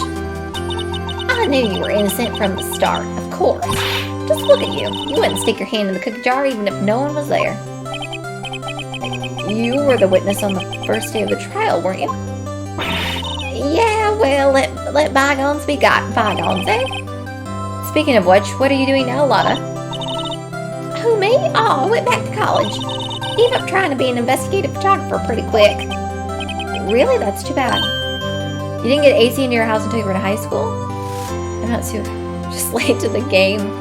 My parents were late to the game when it came to dial-up. Or not dial-up. When we had high-speed internet. I think my dad was the one that pushed it like quite a bit, and then we finally got it. Because eventually my mom got so tired of us holding up the phone lines for dial-up because my dad and myself were on the computer all the time. So she went with it. Amy says, from Florida, life without AC is went to school in NYC, had to get a unit for my house in MC. Really? Interesting. I have been to Florida only once. I think I was there for a week. Was 3 years ago. I went to Disney World and stayed on the resort, and I loved it there. The only thing I would say is the humidity fried my hair. My hair is genetically susceptible, like kryptonite. Humidity is kryptonite to my hair. Just unfortunately, genetically, I've done all I could, and I've never been able to save it. And going to Florida, I remember the humidity. I remember people telling me the humidity is different than in like the Midwest, so be prepared. And my hair, I don't know if any of you've ever seen the episode in Friends where Monica's hair, when they go to, I think it's Las Vegas, is just like an afro, like Lotta's hair. That was my hair when I went to Florida. That's the only thing I remember. Other than that, it was beautiful. The weather was gorgeous. I think it rained only once while I was there. Other than that, it was beautiful, beautiful weather. I went in October.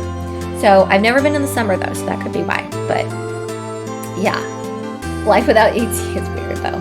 To some people it is. Or like especially people in New York, like they wear shorts in the winter. I can't ever understand that. Yeah, from a lot of people, my dad's been to Florida several times, and he definitely said that I was very lucky that it rained only once. And I think it was just it was a big thunderstorm, but I think like most people say, the funny thing with that is they usually clear up pretty quickly. Like they said, you'll expect it to rain, but not all day most times. Like it's there and then it's gone. And I would say halfway through me getting out on the way back to the resort, it was done raining. So, Isn't that the hot dog guy from the park? huh? It's over, Nick. My life is over. Why the sad face, Larry? What happened now?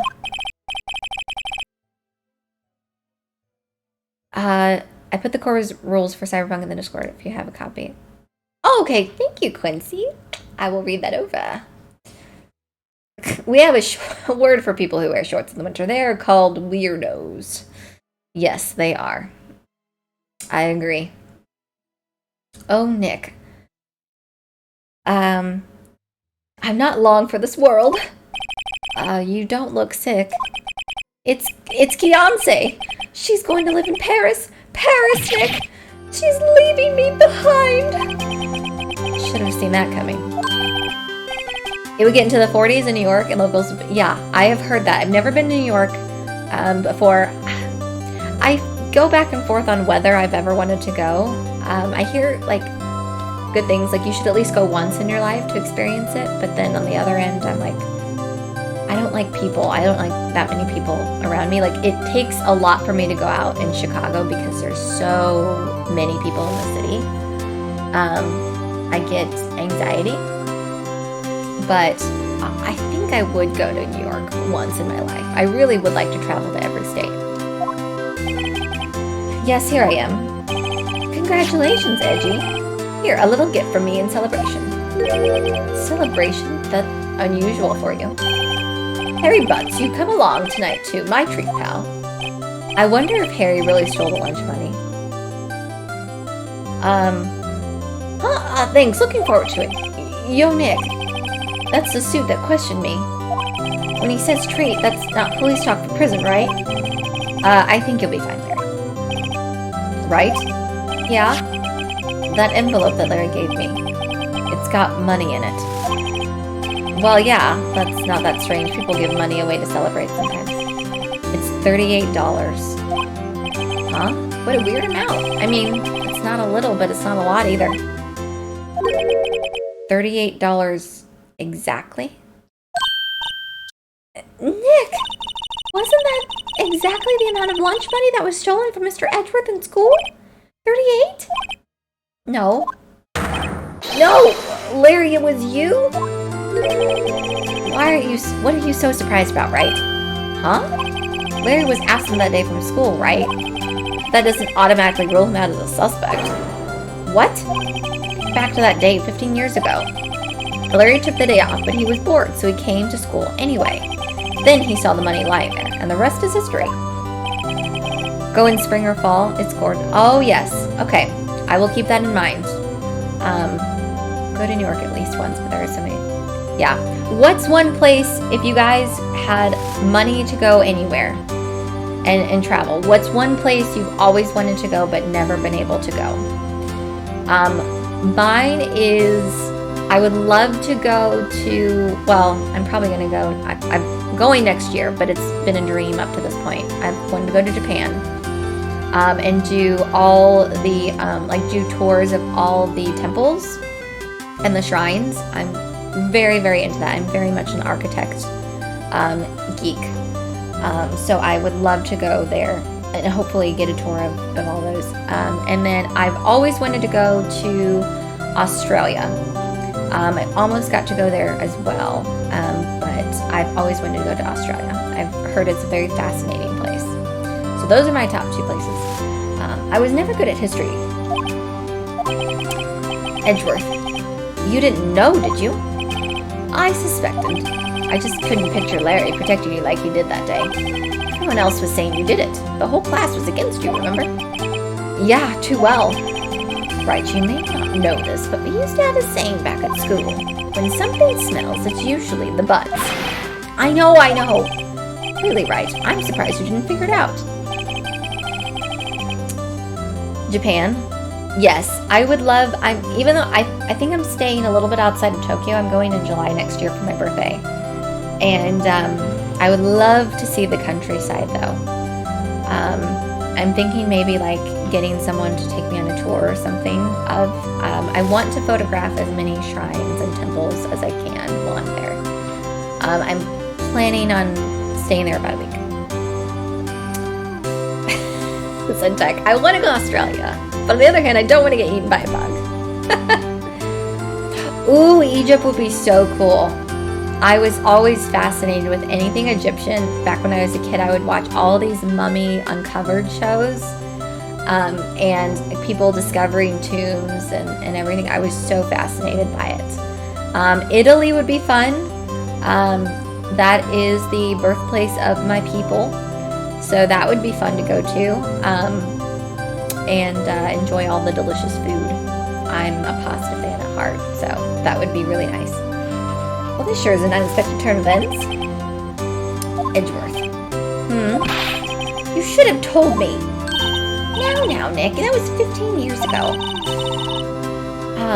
Don't you think the statute of limitations has run out, Mr. Edgeworth? I'd say so, yes. There you have it. Where does that leave me? I became a defense attorney of what you two did. Well, you have always been something of an insufferable emotionist. Yeah, and you get worked up too easily, too. Death. The death sentence for both of you. And if only I'd known, I'd become a prosecutor. The same goes for me, only the other way around. For the longest time, I thought that I might have killed my own father. I thought I might be a criminal. I became a prosecutor in part to punish myself. Yeah, beautiful countrysides, architecture, food. Although mine would probably be food, then architecture, then countryside. Oh, isn't that really? That's awesome. I love to take pictures of everything, so that's mostly why I want to travel, just to go take pictures of all the pretty things. I have in my, while I was cleaning out my garage and my basement last weekend, I found, I used to collect all these life picture books, so Life magazine. I have all these picture books, and you can actually take some of the pictures out and frame them if you want. That's the reason I bought them, and I just never got the time to do it. So that is awesome, though. I'd love to go to Egypt. I think that would be so fascinating. She knows a guy who needs a photographer in Tanzania. Ah, that's awesome. Oh, that's right, Zentek. You're a photographer, isn't that right? I think I read that when I was snooping on your profile. I might have become a defense attorney after all. Edgeworth. Want to switch, right? Hey, y'all. Line up. I'll take a photo. Hey, photo time. Let's go. And after that, dinner on me. Aw. Detective Gumshoe took us out on the town that night. We celebrated Edgeworth's newfound freedom, even though Edgeworth himself was sitting in detention.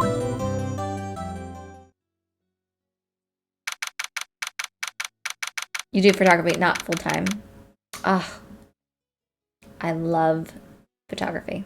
I don't do it professionally at all. I used to take, I think I took 4 years of photography in high school. And I was devastated because I didn't get on the school newspaper.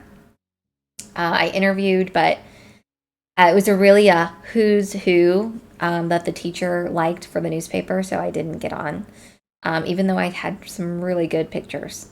I always wanted to get to photograph the sports teams. Uh-oh. Whoa, I went a little overboard yesterday. My head hurts. Huh? It's still only 5. Maybe I should go back to sleep. Huh. What's this? A letter. Good morning, Nick. You were really impressive yesterday. Seeing you, it made me think about what I'm doing here. I'm a spirit medium, in training, of course. I wanted to help Mr. Edgeworth, too. I wanted to help you, but I couldn't. I was useless. So I've decided to go back to my training. I'll become a full-fledged spirit medium, for starters. I couldn't say it to your face, so I left this letter. Goodbye, Nick. Oh no! Mia's leaving. Or no, it's Maya. Bye, what time is it? The first trains for the mountains have already left. To the station.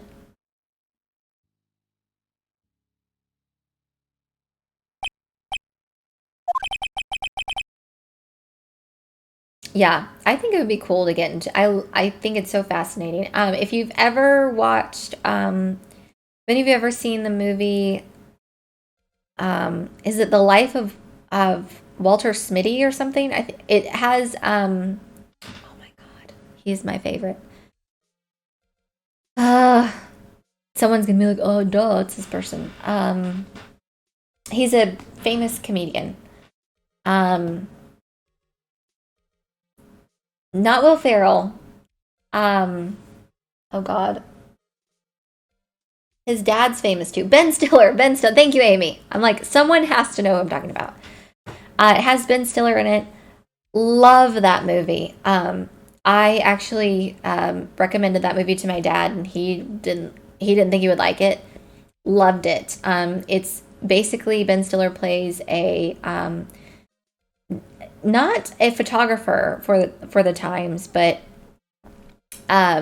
he basically reviews like the pictures and picks which ones are going to go into the magazine.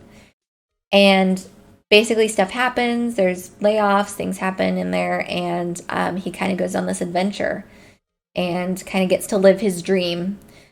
He's a photo editor. Thank you. I was looking for the word. I'm like, he edits, but he's not an editor, but he's with photos. So good. Highly recommend. Yeah, some people can't stand him, but in this movie, he's not really like funny. It's a different side of him. It's kind of more serious in it, and really, really highly recommend. Sean Penn's in it. I feel like there's some other people that I'm missing. There's a couple other comedians in it, but it's more of like a serious. There's some funny parts, but it's very, very cool. If you like photography and traveling, such a good film. Too late. Hey, Nick. Maya! So you're leaving? Yeah. It's hard being a spirit medium who can't talk to spirits. And I think you'll do fine without me, Nick. Be good, okay? Oh my gosh. Wait! I never could have saved Edgeworth without your help. Yeah, the longboarding down. Yeah, that was so great. Yeah, it was a volcano, I think. Yeah, that was so cool. Yes, and all of the cinematography in that movie I thought was just fantastically beautiful. Last day of the trial, I heard Mia's voice. You heard my sister? Yes, only her voice, but still, it was at the very end when I thought we'd lost everything. Well, that's my sister for you. Detective Gumshoe helped, and Mr. Grossberg, and even Larry. I'm the only one who couldn't help. I was useless, Nick. But you were the one who stopped Von Karma, Maya. Huh? I didn't do anything. All I did was wander around in a daze. Sorry, but I have evidence that you helped. Evidence? Show Maya some evidence to cheer her up. You got the bullet? Take that! A bullet? Von Karma was convinced he had taken all of the evidence pertaining to DL6. But you were the one who rescued the last piece of evidence we needed. Oh, really? That's awesome, Amy. That is very cool. I have seen... I was in Chicago. For those of you who were... Imagine Phoenix screaming, "Take that" at Maya's face. I would love to do that to someone's face. Take that! I've made a valid point. This is the bullet that put an end to Von Karma. I was in Chicago when they were filming The Dark Knight. And I was actually driving over a bridge. My dad was driving, I think. Driving over a bridge over the little river area. And next to a building, they had all these like helicopters and police cars and everything. And I'm like, oh my gosh, what's going on? And they were filming for that movie. It was very, very cool. You were the one who gave it to me. Nick. Thanks, Maya. I couldn't have done it without you. I'll be back soon. Huh? I'm going to complete my training and come back. Okay, I'll be waiting. Of course you will. You can't run that office by yourself. You're hopeless. I don't know about that. Uh-oh. Time to leave. So, this is it. See you soon.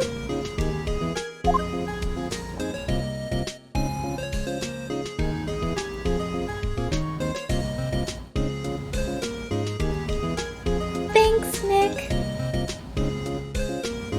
Aw, she's gonna go pursue her dream. One of the Fast and Furious films. Bit upset, dressed like, oh, interesting. And so my story ends. Time to turn a new page and say goodbye to the novice defense attorney that I once was. And now a new story begins with the same old crazy cast of characters.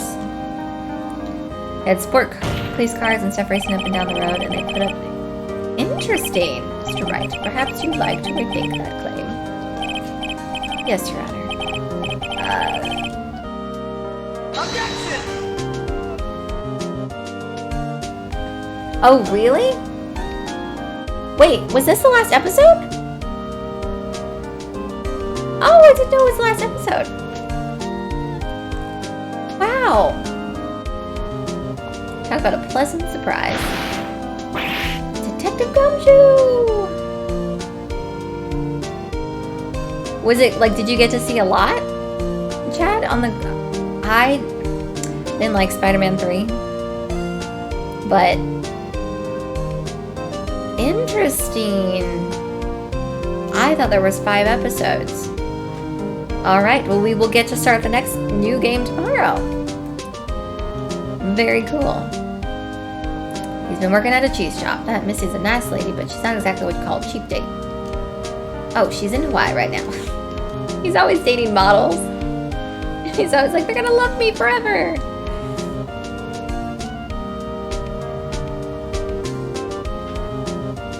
There's a DLC episode? Okay. Alright. I'll see if I downloaded the,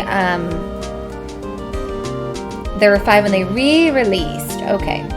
I downloaded the pack on the Switch with both games. So it's Ace Attorney, Phoenix Wright Chronicles, or however you say that. And then I downloaded the newer one, the Ace Attorney Chronicles. That's supposed to be like back in time. Yes. Oh, you should know. I've taken over management at the Gatewater Hotel recently. Should you be in the area, please stop by. Thank you. Let me eat some more of my cashew butter. Interesting. Well, oh my gosh, you guys, we finished another game on stream. How does it feel? I feel like all from the GBA days. Yeah.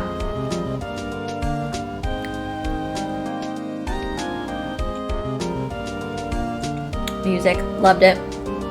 Chef's kiss. I'm not done. Is there something after the credits?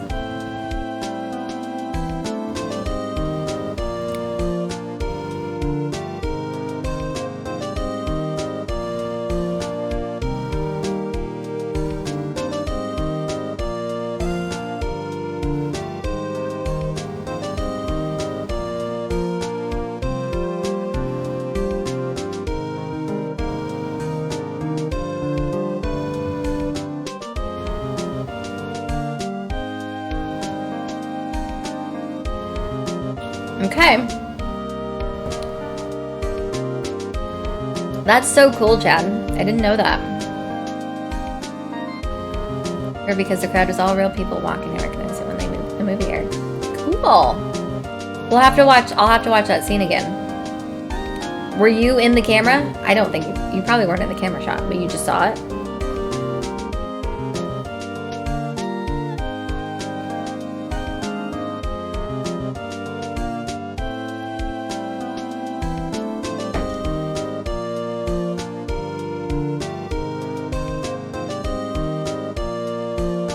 Pink Princess.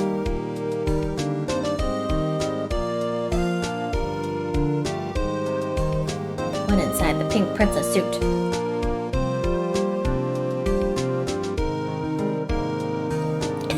It's a shock for a boy of my tender age. Alright, so I guess we'll start a new episode or new something tomorrow. I have basically for the rest of the month. Oh, sorry, microphone. For the rest of the month, I have. I'm planning on just trying to get through many Ace Attorney games as I can, and then gearing up for October for Spooky Month. Fatal Frame's coming out. We probably will take a break in between that and play Mario Party. Oh, look at the picture! Oh, look at the confetti! So cute. Ghost Sisters there. Capcom. Oh! A brand new episode has been added. Yay. Oh, right. Yes. Save the data. Oh, hold on. I don't want to start this episode yet. Uh-oh. Waka! Snack break! Shoot, I accidentally started the episode. Alright, we'll have to stop though. Uh-oh, there's a knife. The killer. That's some impressive graphics.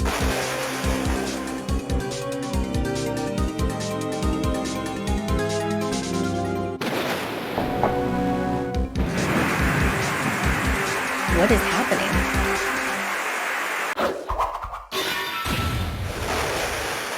Oh! Did this happen at the police station? Who's this?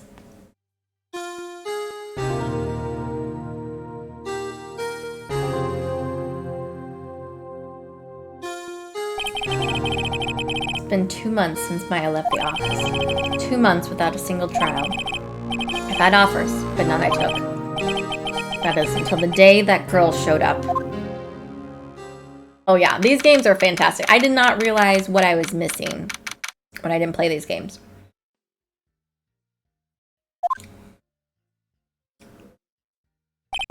I think in Chronicles, or the most recent ones that have kind of come re-released on the Switch, the new thing about it is you're talking to a whole jury. So you have to sway the jury one way or the other, not just a judge. It's not like I want to work. There you are, finally. Where have you been? My sister trial is tomorrow. Who are you? It doesn't matter who I am. It only matters who you are. The famous defense attorney, Maya Fey. Or Mia, sorry. Oh, you're not Mia Fey, are you? I'm sorry, but Miss Mia Fey no longer works here. So you are the coffee boy? I'm Phoenix Wright, a defense attorney. Right. Wait, you're the Phoenix Wright? The Phoenix Wright from the Edgeworth murder case? Yes, that's correct. That's a relief then. You're better than nobody. I'm sorry, I'm afraid I'm not taking cases right now. But you are Phoenix Wright, right? The undefeated defense attorney. Look, I'm not accepting any new cases. I'm sorry, but you'll have to try somewhere else. Please, I'm out of time. But please, you have to help. It's my sister. Uh-oh, we're gonna have flashbacks. Maya? Could it be? Okay, I'll hear you out. Really? Thank you so much. My name's Emma Sky. I'm a scientific investigator. Scientific investigator. And they need our help. Hi, Quincy, how are you? Emma, was it? So you're a scientific investigator? Yes, that's right. Is something wrong? No, it's just you seem kind of jumpy, or maybe just young. Young? I'll be 16 years old this year. She's not young at all. 16 years old. Oh, I see. Wait. Only 16?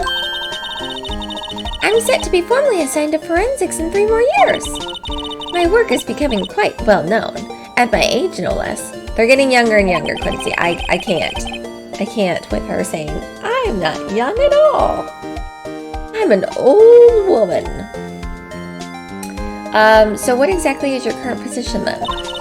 Well, legally speaking, I guess you'd call me an 11th grader? But I'm ready to do my job at my age, no less. Great, another future professional in training. It's a baby. I remember when I was 16, 100 years ago.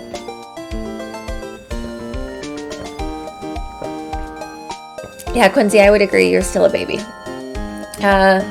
So what's this case about? You said tomorrow's trial?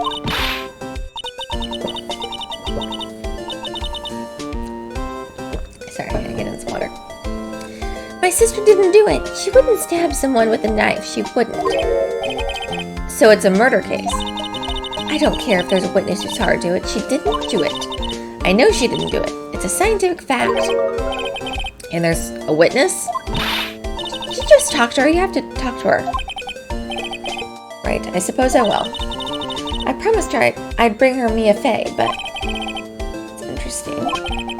How would she know Mia? How do you know Mia?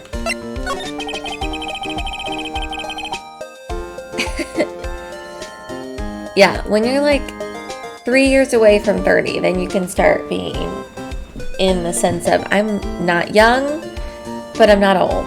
You're in a great middle space with your age. And then once you hit 30, 31, and 32 like myself, then it becomes...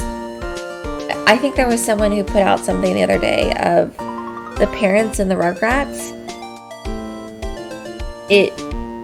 It said, as children, you saw these people as parents. Now, as an adult, you see these people as your friends, because that's what your friends look like now. It was very scary. I scrolled past that. Yeah, it's weird. And then you start understanding why the parents in those shows were so weird. Yeah, because you're so sleep deprived and you have nothing else to understand. Like, it's a crazy world. So you want to be a scientific investigator when you grow up then? Excuse me? I'm not a child. I'll have you know. Still, it's good to have a goal, albeit a very unusual one. I believe investigations should be done scientifically. Don't you? Yeah, sure. If this case is handled scientifically, I'm sure my sister's name will be cleared. Your sister? I've been doing research, you know. I'm developing a new scientific method of case investigation. I'll show you when I'm done. I'm looking forward to it. You are a child! You're a child! Alright, sounds good. You're 16 years old! My sister asked for Mia specifically. This Mia Fey person was a few years below her in school. So they went to the same school, huh? She always told me to go to Mia if I ever needed a defense attorney. And well, I need one. I don't know anyone who has a defense attorney name in their back pocket. Like these people, all these people seem to have a defense attorney in their back pocket. Like, oh, they told me to go to Phoenix. Or, hey, they told me to go to Wright & Co. Or, they've always told me to go to Grossberg Law. Never heard of this before. Incidentally, Mia is a woman. Now that you mention it, I guess it is more of a woman's name than a man. Well, it's nice for you to help your sister out like this. You must be close. Uh-oh, music stopped. Well, actually, when she gets like she is now, I kind of hate her. Huh? But she's my only family. Your only family? What about your parents? They died in a car accident when I was little. Oh, I'm so sorry. Alright, let's go talk to February 22nd Detention Center. Wait, are they twins?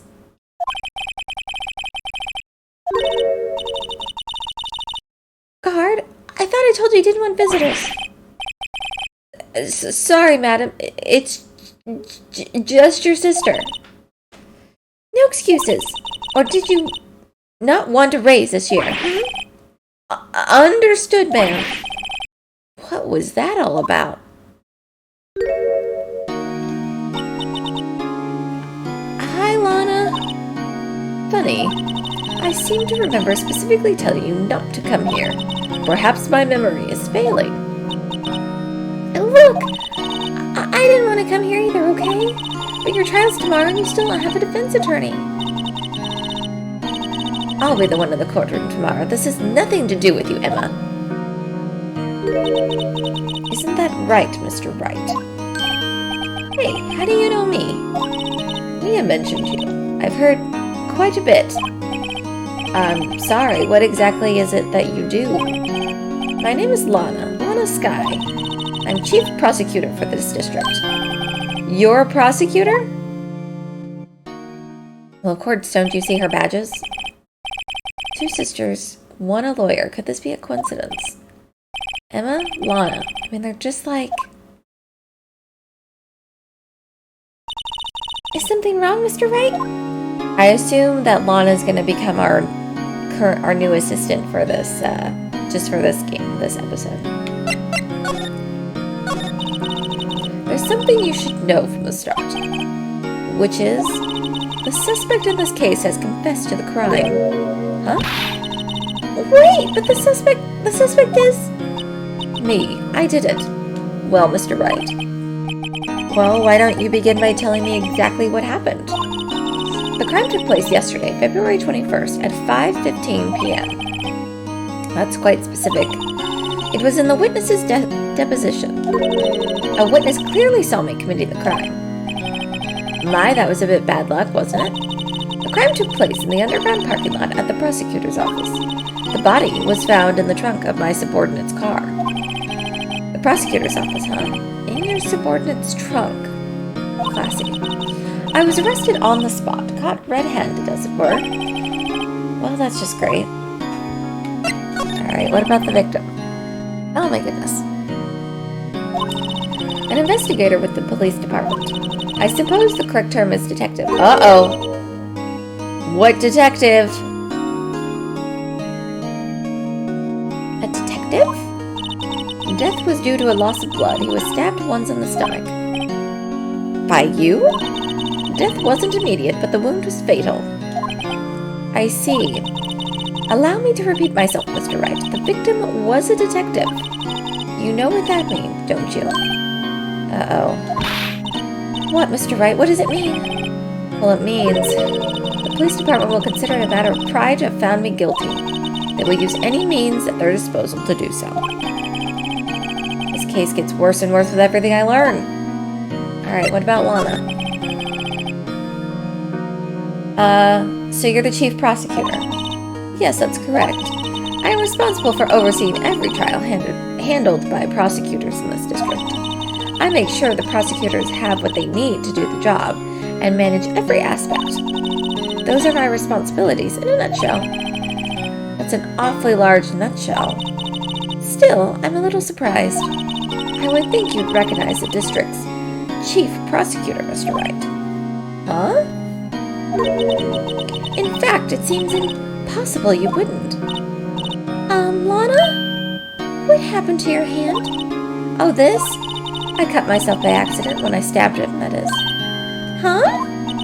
I'm not very good at being a criminal, I suppose. How am I supposed to defend this? Time to change the subject. Wait, she was in the class ahead of Mia, wasn't she? Alright, tell us about how you know Mia.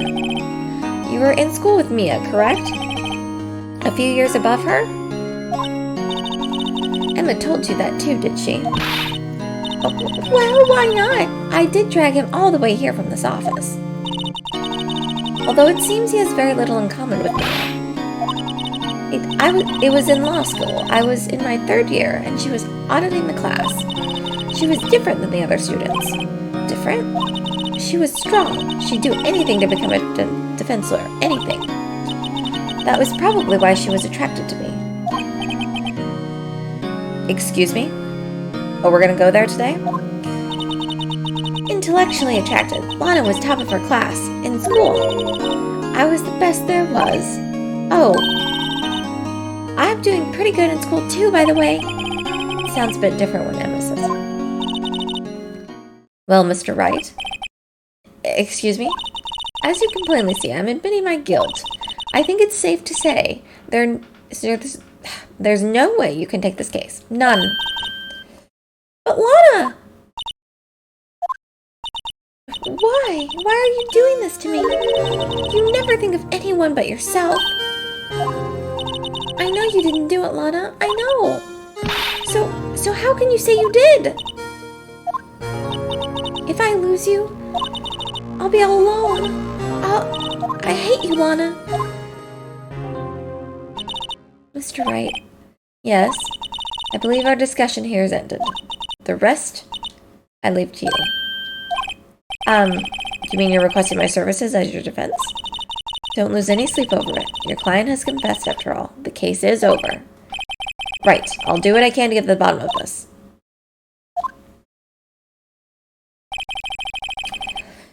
Lana has confessed to the crime, yes, but something doesn't fit. It's that look in Emma's eyes. Interesting. There's something else going on here, and I'm going to find out.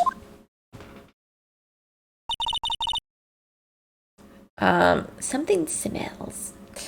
I'm sorry, Mr. Wright. About what? My sister, she's not always like that, you know. I just never expected to be defending another prosecutor again. She's changed a lot. She used to be so gentle, always smiling. Everyone liked her. I see. Sorry, but I'm having trouble imagining that.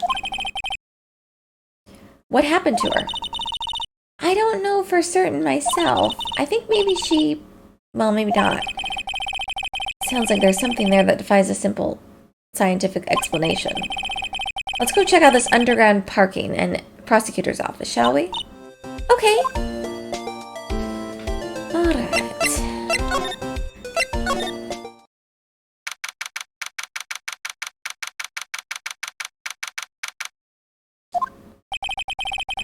So this is a lot where it all happened.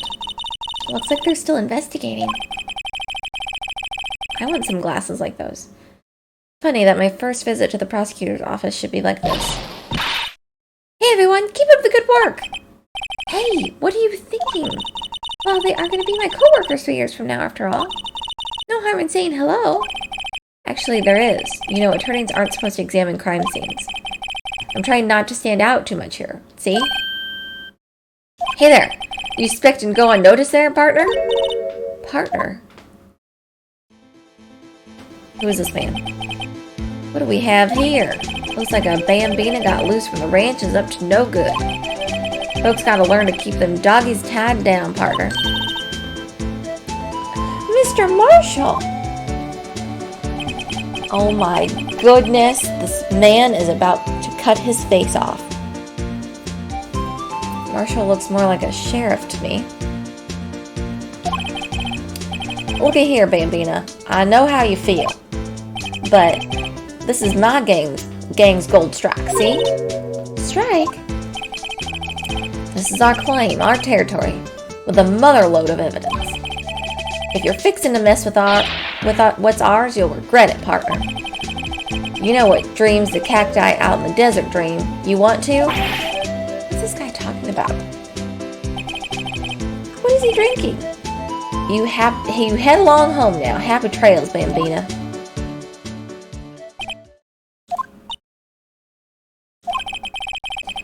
Was that a hombre, a friend of yours? Kind of, sort of, yeah, he's a detective. Who thinks he's a sheriff from the Wild West, it seems. What's this, a wallet? Excuse me, officer? Wait, what are you doing, Mr. Wright? What am I doing? I just found this wallet, so I'm gonna hand it over to the police. I don't believe it. This is real basic. Anything at a crime scene is evidence. Let's be scientific about this. Please, just put it in your pocket. How is that scientific? Sounds like theft to me. I'm called to duty already at my tender age. Here, I'll teach you the trick to examining evidence in detail, okay? By the way, her eyes are sparkling. I can tell she's been waiting for this. Okay, now, look at the court record. You have to be sure to examine evidence carefully on all sides. Ooh! Yay! We're finally gonna get all Resident Evil-y. Now, let's start examining from every angle.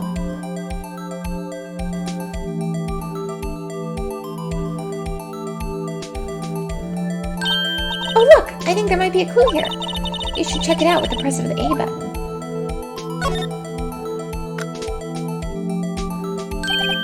This is an ID card. Sergeant Bruce Goodman.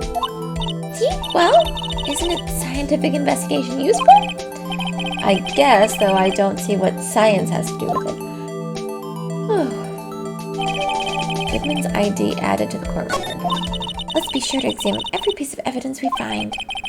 Guess I gotta be on my toes from now on. Aha! A ladder. That's a step ladder. What's the difference? In scientific terms, please. Scientific? What are the basic nature of things, Mr. Wright? This all seems so horribly familiar somehow.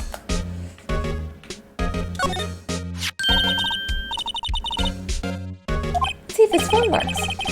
I can't hear you. My ears! No, my ears! Maybe it's due to the barometric pressure. What is she babbling about? Hey, what did you just say? See, you can hear just fine. The phone's broken.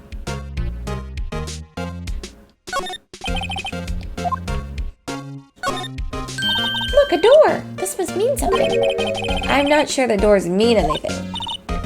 No, it won't open. A mysterious lock. I fail to see what's mysterious about it. Mr. Wright, you need to learn to enjoy life more. Let's finish our investigation first. Oh, jeez. Well, no time to waste. Let's get hunting for clues. I wonder what this is.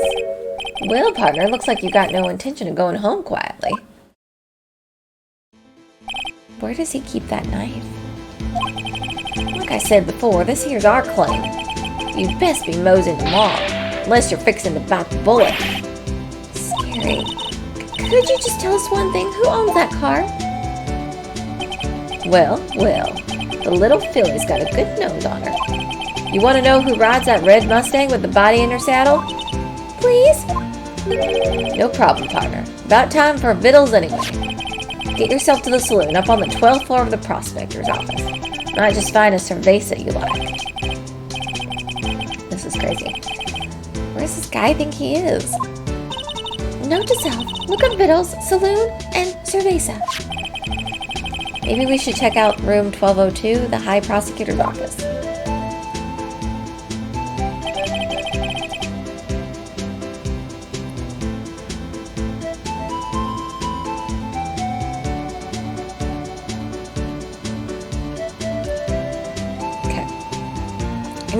Okay, stay away from the car. You can look around here all you like. Just keep your paws off our claim. Right, great.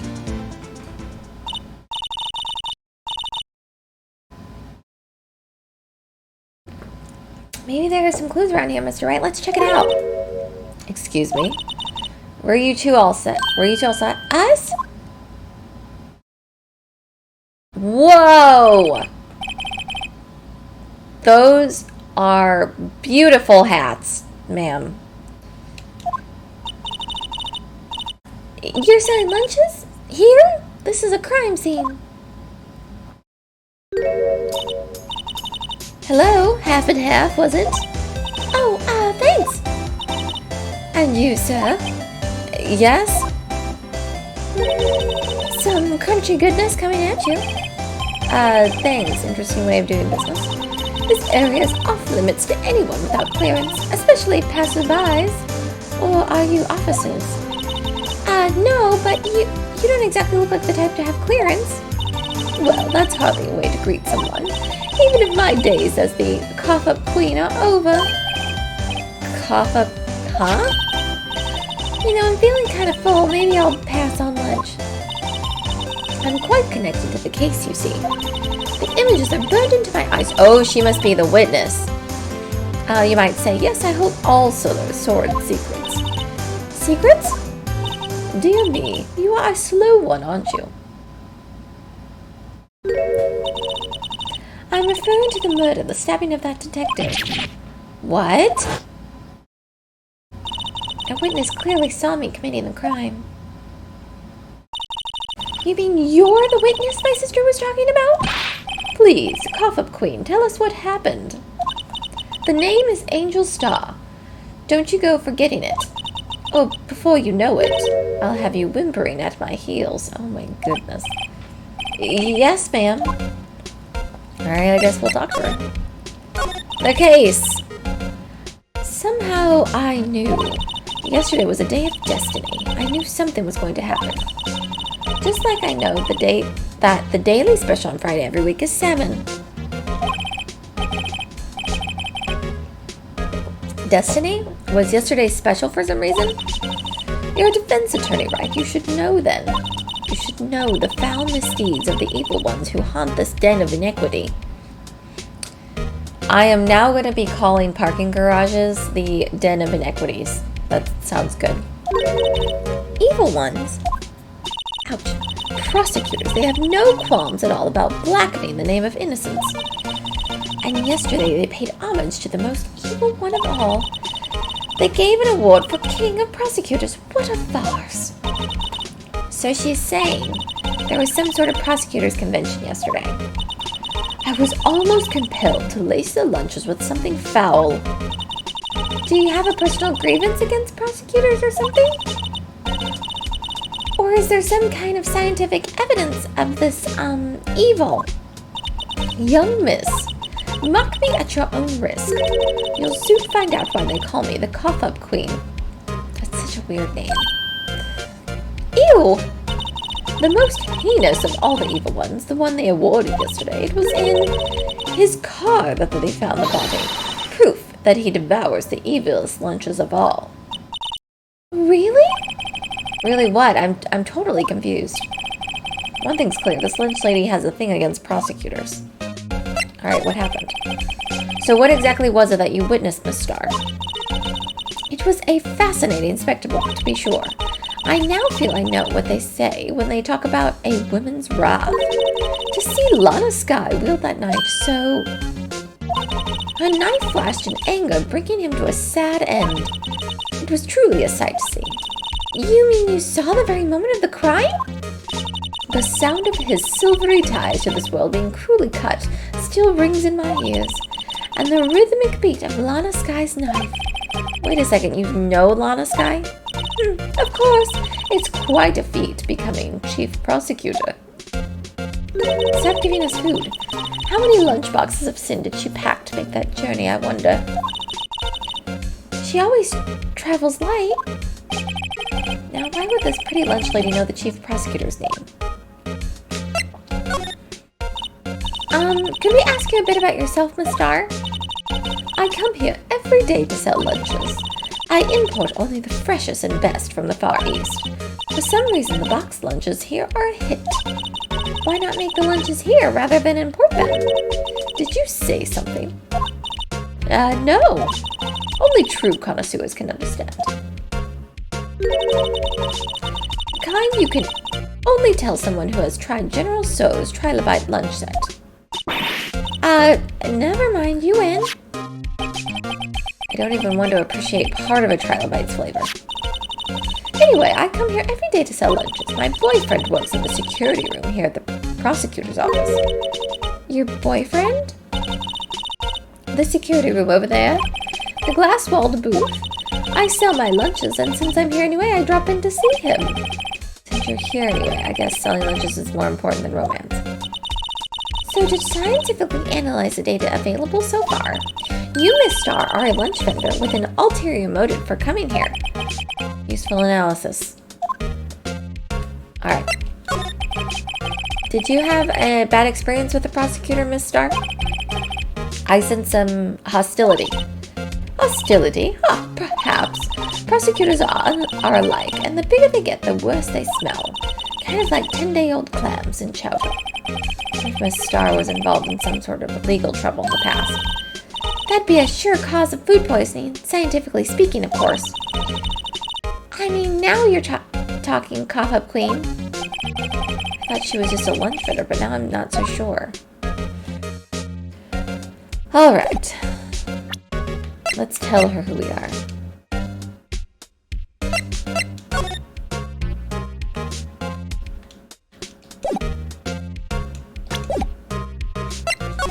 I forgot we have to do this. A defense attorney must be able to fight. How about you? Do you think you can win? How about tackling Lunchland's Pickle Supreme Lunchbox? Wow, it's really crunchy. A box of pickles, kind of a sad lunch if you ask me. Alright.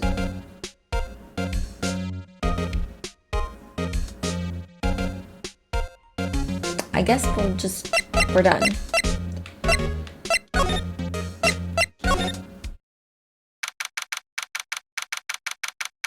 Oh, interesting. This is the kind of room that just screams, I can do the job. Quite a change from your office, really. Thanks. Look, there's a trophy or something here. A trophy? What? The shield? It takes real nerve to display stuff like this. Whoever office this is, they must be a real stuck-up jerk. Phoenix Wright. You never tire prying into people's business, do you? That voice. Is it Edgeworth? It's Edgeworth! Long time no see, Edgeworth. Huh? Ah! Mr. Edgeworth! You know him from somewhere? Of course! I'm his biggest fan! My sister introduced us once and... Right, her sister's chief prosecutor after all. Well, what brings you here? I'll warn you, I've been known to be a real stuck-up jerk. No! Did I? No! It was just Mr. Wright here. Hey, don't blame me. We were just here to investigate a murder case. Murder? A body was found in this nasty bright red sports car in the parking lot. That would be my car. What of it? What? Your car? I'll say one thing, she certainly can scream. So the body was found in your car? Go ahead, say it right. You think I didn't you? After you went through all that trouble to help me last year, no less. No, we don't think you did it. I mean, it was my sister who stabbed him. Wait, no, she didn't do that, I mean. Wait, so you're the chief prosecutor's little sister then? Yes, sir, I'm a Sky. It's nice to meet you. Now that didn't sound forced at all. Now I remember, you've really grown. I'll admit, it was a surprise for me too, to think that my own car would become the scene of a murder. More surprising still, I'm being forced to prove my superior's guilt. I can understand. Wait, what did you say? Lana Sky is the chief prosecutor, the top prosecutor in the district. She can't prosecute herself, so I'll be the prosecutor at the trial tomorrow. You, Mr. Edgeworth? Oh gosh. What are they going to prosecute? Oh gosh, sorry. Yawn. To be honest, it's a bit of a miracle I'm still here at all. What do you mean? Rumors. You've heard the rumors about me, haven't you? Miles Edgeworth. It's hard to remember a time when there weren't rumors about this guy. Forged evidence, arranging false testimony, illegal searches, you name it. Thanks to you, my innocence was established in the trial at the end of last year. However, there are some who say I'm the one responsible for the current incident. What? That's crazy. Some people need very little excuse to think ill of others. It's a fact of life, impossible to stop. But some of them go even so far as to present me with toys like this. They think it's funny. Toys? The Ron Shield? There's gotta be a story behind that one. Alright, tell us about Lana.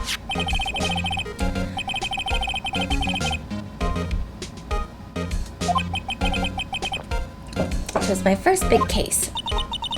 That's right, I remember.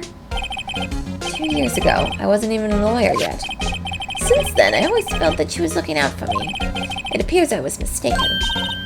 Mistaken? Why? I mean, I know she's not the warmest person, but I'm sure she felt some responsibility for you. Then why? Why did she stab someone in the trunk of my car? Not only that, she stabbed him with my knife. What? Mr. Edgeworth, your knife was the murder weapon?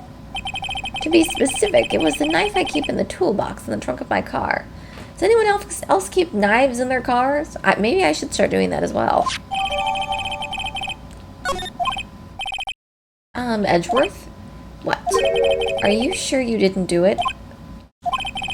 Come on, can't I take a joke? You have a strange sense of humor, Mr. Wright. Okay. So let's go back downstairs, I guess.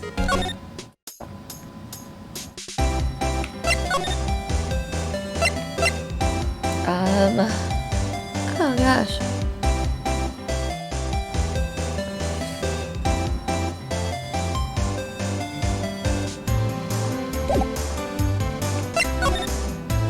Okay.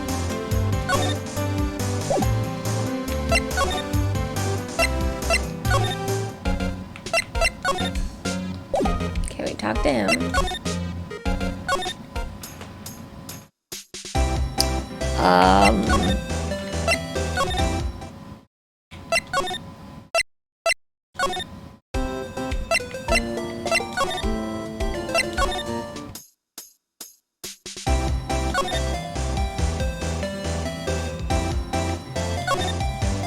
This wall's in our way. It's got a faucet for water. Wait, I know. This wall is merely a facade hiding the truth. This is no wall, but a water tank. Let's see how it makes any difference.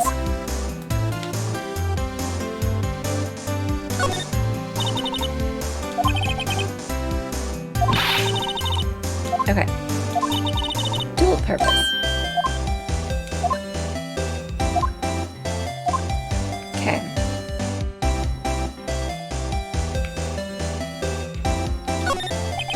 An oil drum. Looks like it's filled with water. It's heavy. I can't even budge it. A drum over here on its side.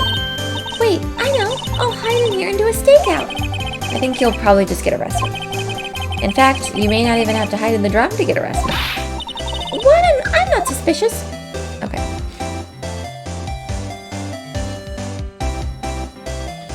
Alright, let's go to... I forgot we gotta start examining things.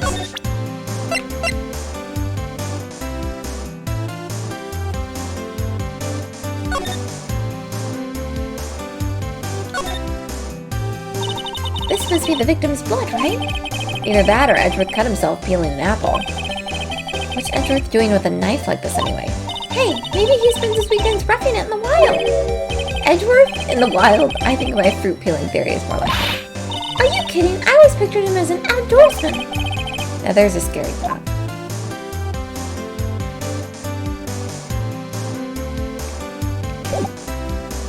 So we've investigated the knife.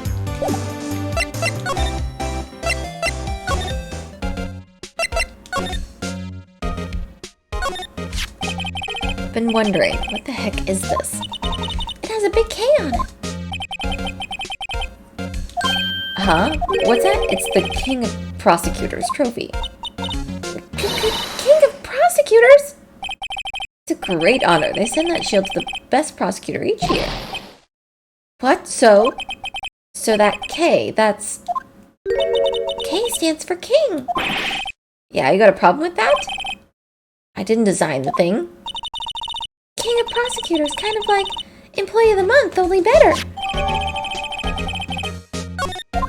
Alright, let's examine the trophy.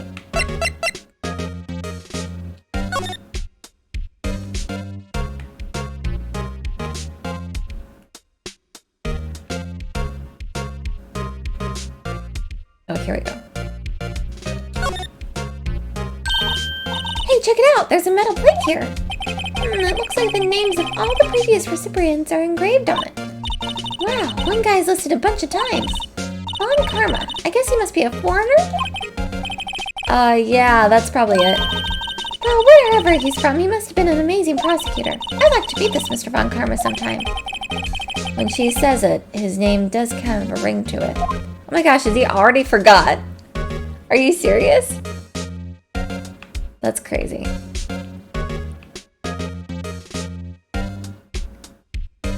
Okay, let's put that away.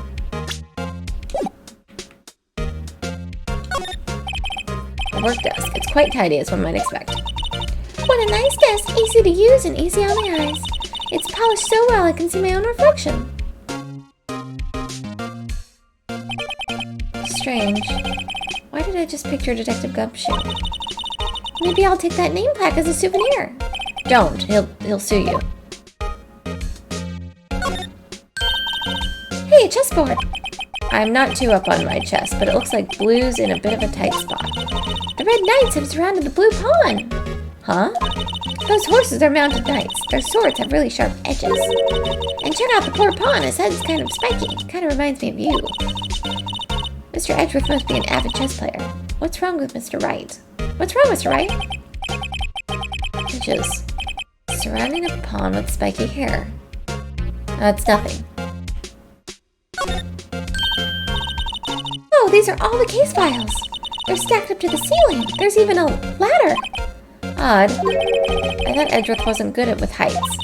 He must have someone get them for him. Why do we keep thinking about Gumshoe?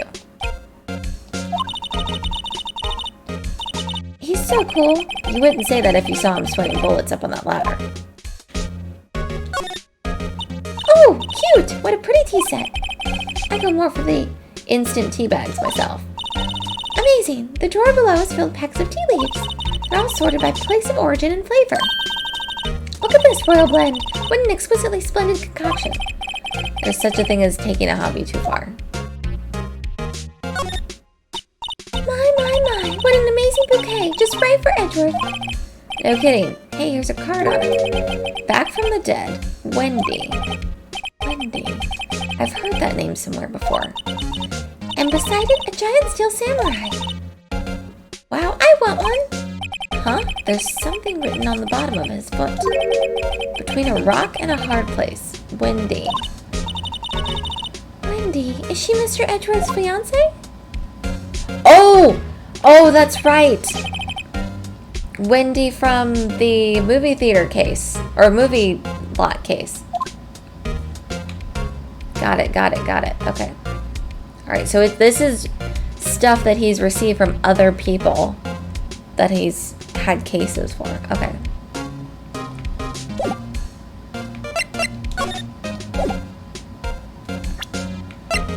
We've examined everything. Let's move.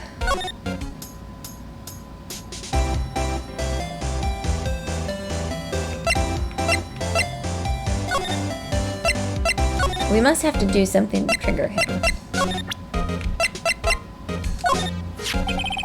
So basically this says you were the best of the best last year, huh? You can take that foolish grin somewhere else, Wright. I lost a day of work to receive that travesty. Huh? Why's that? I had to go to the police department to receive that broken shield. The police department? Yes, right next to the police station downtown. You've been there, haven't you? Where Detective Gumshoe works? Yeah. I was wondering something about your shield. Why is it broken? What does it matter? I've got more important things to worry about. Oh, right. He doesn't seem too concerned about his award, for better or worse. Yesterday was a very busy day for the prosecutor's office. Maybe we should ask him more about yesterday. Alright, tell us. Could you tell me more about yesterday, the day of the murder? Yesterday was the annual cleaning day at the prosecutor's office. Sorry. Cleaning day? Working with the police department, we sort and file all evidence for solved cases. We call it evidence transferal. Wiping your hands of old cases, in other words. Oh, and another thing. A ceremony was held at the police department. There's an annual review and awards for outstanding police officers and prosecutors. And that's when you got the shield. I was at the police department yesterday afternoon. I got back here at 5:12. That's very precise. People like myself and Mr. Edgeworth pride ourselves on our precision, Mr. Wright. No, I place little faith in my memory. The only thing I trust is solid evidence.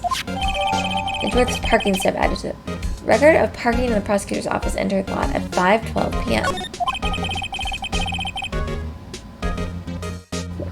This is the parking stub from the underground lot. The murder took place around 5:15. So the murder happened right after you got back. What, Wright? I'd appreciate it if you'd direct that suspicious glare elsewhere. Who is this weirdo? Excuse me, but Mr. Edgeworth, anywhere on the premises? I'm Edgeworth. What is it? I'm here, sir, at the request of the chief, sir. I've got your report, sir. Report? What? Did you find new evidence in the case against Chief Prosecutor Skye? I don't like the way this conversation is going at all.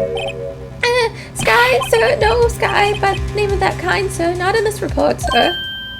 I think I just heard Edgeworth's lid blow. Mr. Edgeworth's lid isn't on very tight, is it? I made a clear request to the police department, did I not? I need to focus on the trial tomorrow, so don't bring me anything unrelated. Sir, but sir... I'm just following orders, sir. They told me to bring this to you.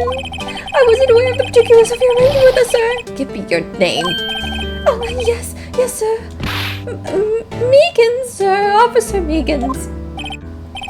Right, Officer Meekins, take your report and leave. And good luck with that raise next month. But, sir, I didn't know. Poor guy. Looks like he was absent on the day they gave out brains and good luck. Poor thing. Right? Yes, sir. As you can see, I'm busy. You may leave now. Let's do what he says, Mr. Wright. The victim was a detective from the same department as the patrolman just now. Go down to the police department. You can ask more there. Thanks. Alright, let's go to the parking garage. Let's go to the police department.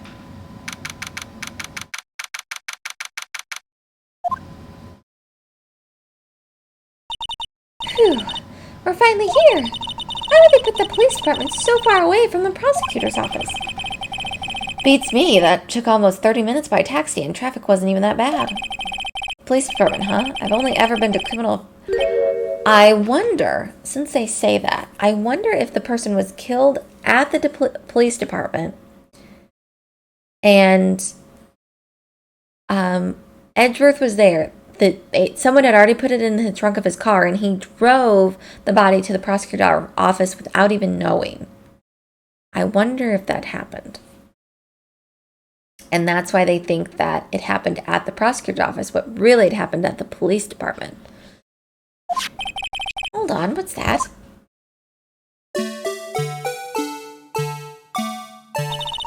It's disturbing. Why does it undulate like that? Oh, wait, I know. This is the Blue Badger. We're trying to make him the police mascot. Well, Mr. Wright, you sure know a lot about the police. Still, he does seem familiar somehow. Forget the Blue Badger. Who's next to him? Someone appears to be dancing with the Blue Badger. Uh-oh, he noticed me. He sure is running over here fast. Hey, pal, what are you doing here? That's my line, Detective Gumshoe.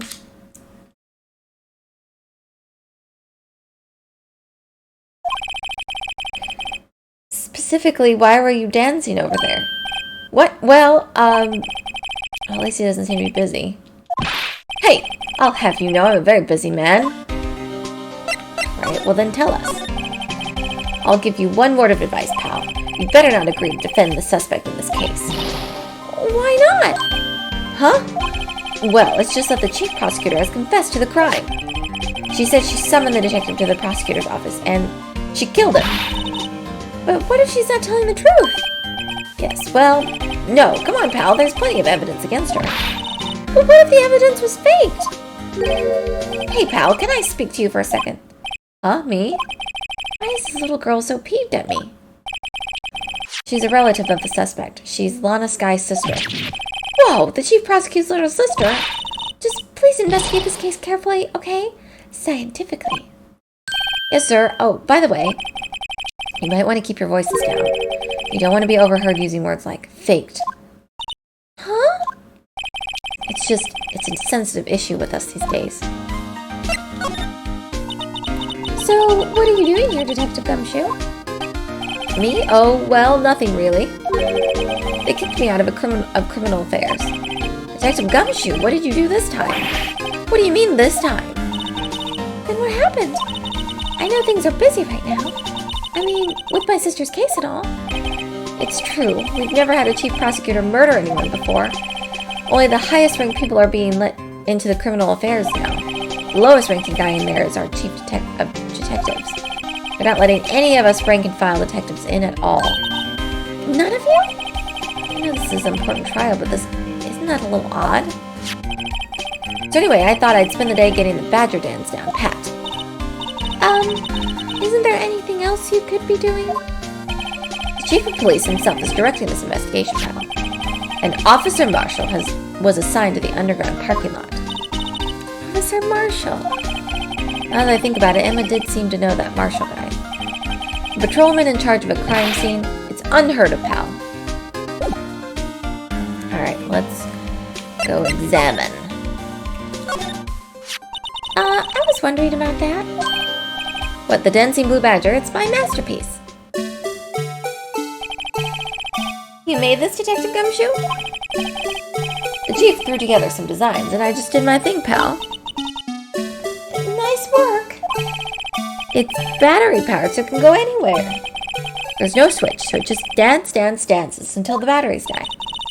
Poor blue badger, fated to dance until he drops. A work of art. Nice. Look at that patrolman.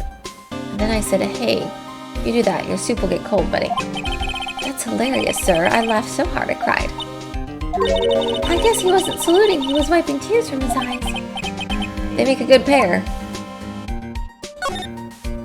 Mr. Wright, do you know why patrol cars are painted black and white? No idea why. Well, I think they're designed after a panda. A panda? Not that I have scientific proof, it's just a theory. A game theory. Do you mind me asking how you came up with that theory? It was when I was on a school trip. I saw a patrol car and it came to me. We had just been at the zoo, see? What about zebras? Or did they not have those at your zoo? Alright, oh my goodness. Let's do this.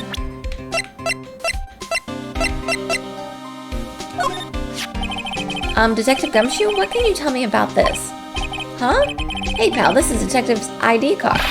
You can't just keep that, you have to turn it into the police. People like you that get me into so much trouble all the time. Meaning Detective Gumshoe must drop his card a lot. Let's see, Bruce Goodman. Goodman?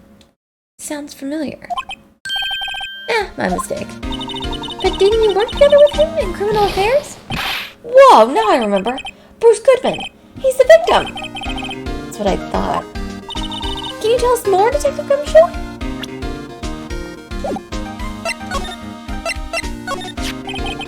So this ID card belonged to the victim. He was a detective like myself. Detective Bruce Gumshoe. Don't you think it's strange? I mean, why would the victim's ID card be lying on the ground when we found it? Well, Detective Goodman should have been at the police department yesterday. There was an evidence transferal for a case he handled 2 years ago. Evidence transferal. Mr. Edgeworth mentioned that too. But Detective Gumshoe was killed at the prosecutor's office. Well, that's the thing. It's hard to say this, but word is that Chief Prosecutor Skye called him out there to the parking lot. And Lana's confessing as much. Okay, so she apparently supposedly called him to the parking lot, but everyone was supposed to be at the police station.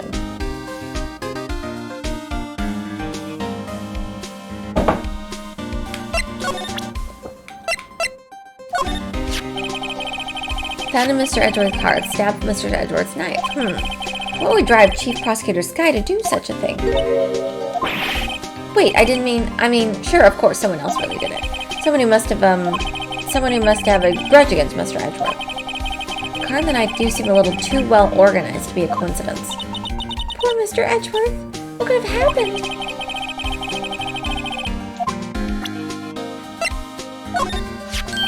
Hey, that's it!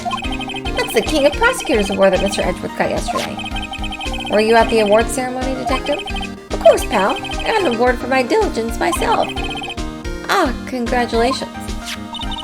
I was wondering, why is the award a shield? And why is it broken? Oh, there's a reason. I'll tell you what it is later. Apparently, he's forgotten.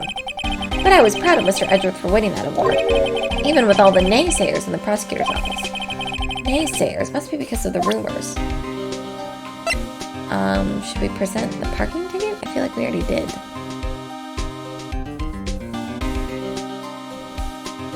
Okay, let's,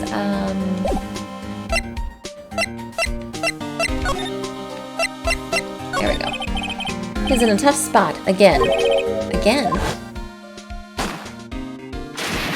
Ah, yes. I remember that like it was yesterday. Well, it all started with the murder of that defense attorney, Hammond. Mr. Edgeworth is found innocent! Listen, pal, there have always been rumors about Mr. Edgeworth. Forging evidence, making deals with witnesses. Nothing outright, but there were always whispered rumors. Ever since he was accused of murder, no one's whispering. They're practically shouting. But there's no evidence against him. Well, Mr. Edgeworth has always had unusually strong ties to the department higher-ups. It's only natural that people would be suspicious. I had no idea who was under the gun. Anyway, this latest case has started a new rumor. People say the only reason he took the case is because he's aiming for the chief prosecutor position himself. Excuse me. What? But I know the truth, pal. Nobody wants to be the one who has to prosecute the chief prosecutor. Mr. Edgeworth is biting the bullet on this one. He's doing this all for us. And that's all I know. Not officially on the case, you know. Thank you. Why aren't you handling the case, Detective Gumshoe? We met the guy who was... What's his name? The guy in the parking lot? That'd be Officer Marshall. He was appointed directly to the chief by the chief of police. Officer Marshall is some kind of Wild West sheriff or something? No, Jake Marshall's just a regular officer. From West LA. For a moment there, I wasn't sure. Look, pal, let me try to make things a little easier for you. Show them this, and they'll let you examine the crime scene. Maybe. Ooh, okay. Be surprised if this gets us anywhere. Just act like you're supposed to be there, and no one will look at you twice. Alright. Let's go here. I feel like I'm supposed to be examining everything.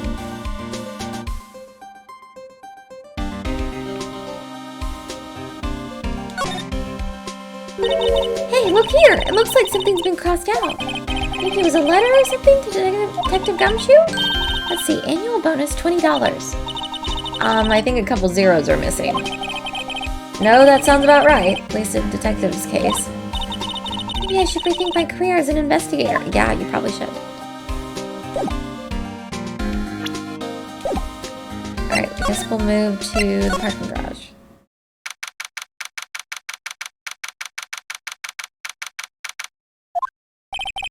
Looks like the investigation is still going. I have to be getting back to the shop. Sorry, looks like I'll be stuck in this pit till the sun sleeps. See you in my dreams tonight then, baby. Oh, still here? Hello? Why the surprised looks? Didn't I mention? I've got a boyfriend in criminal affairs, too. What happened to the security guard? Hey, what's wrong, Bambina?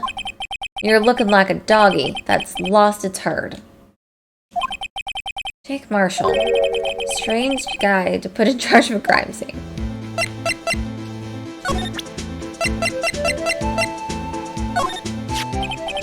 Would you mind reading this for me? What's this? I'll warn you. Fan letters to me go right to the spittoon. It's a letter of introduction from Detective Gumshoe. Maybe investigate. Gumshoe? That old cow dog? He holding a birthday party or something? Huh? Look, where it should say letter of introduction, it says invitation. Ah, I think he just miswrote it. Wait, why am I getting all defensive here? No worries. This proves it's from Detective Gumshoe better than a blood test. Guess I'd better let you in then. Thank you, Officer Marshall. Oh, that's right. He's a patrolman, not a detective. Which reminds me. Hey, wait a second. Isn't a crime scene supposed to be handled by a detective or higher? Well, folks, Clues are calling. Welcome to our gold strap. Be like the settler. Strike out for lands unknown. Manifest destiny. Let's have a hootenanny. I have no idea what's happening. Note to self. Police investigators are like settling land. Well, Mr. Wright, what do you say? I say I won't be needing this anymore. Alright. Let's move. Oh, no.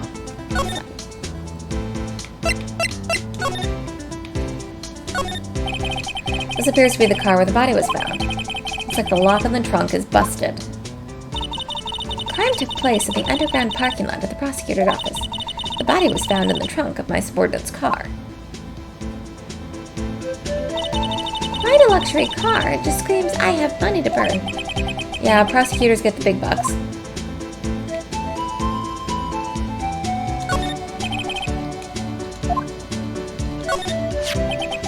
What's this? Looks like a note of some sort. 6-75-12-2? Look, something's written on it. Goodman. Well, it's a note. It's a memo from him. Oh, 6-7S-12-2. There's a name printed on the paper about that. Goodman. Maybe it fell out of his pocket when he was killed? Well, so what does it mean, Mr. Wright? How am I supposed to know? Note to self. For deductive reasoning, go to Edgeworth, not Wright. I'm sure Edgeworth wouldn't know what this means either. Alright.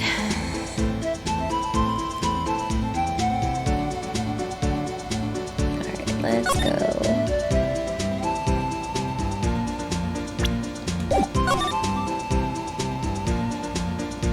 What is this? Oh.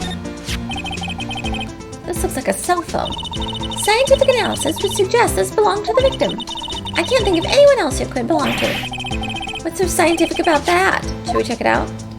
Yes. Alright, let's check it out.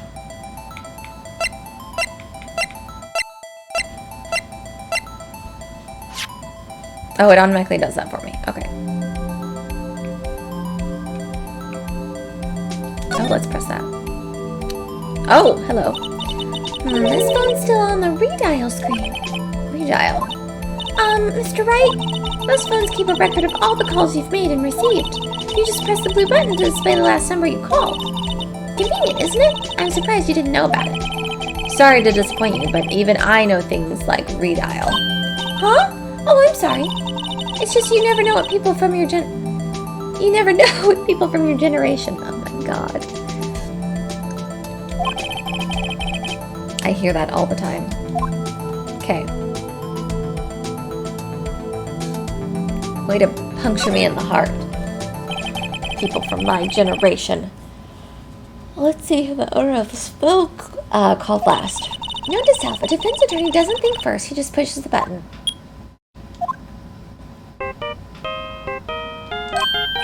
Ooh, that's a snappy tune. Hey, that song! I know that! Hey, what's going on over here? Beep. Oh, sorry. I see you, partner. You pressed redial on that there phone, didn't ya? Well, yeah. Whose phone is this anyway? It was on the ground over there. Whose is it? That belongs to Chief Prospector Scott. What? It's my sister's. She apparently dropped it when she was taken into custody right after the crime. Look, the last call was made right when the murder occurred. You're back. It's going well. This one's a little bit difficult. We have to investigate everything. So we have to look at the evidence and make sure like we're hitting all the buttons and everything on the evidence. Kind of like a Resident Evil type of thing.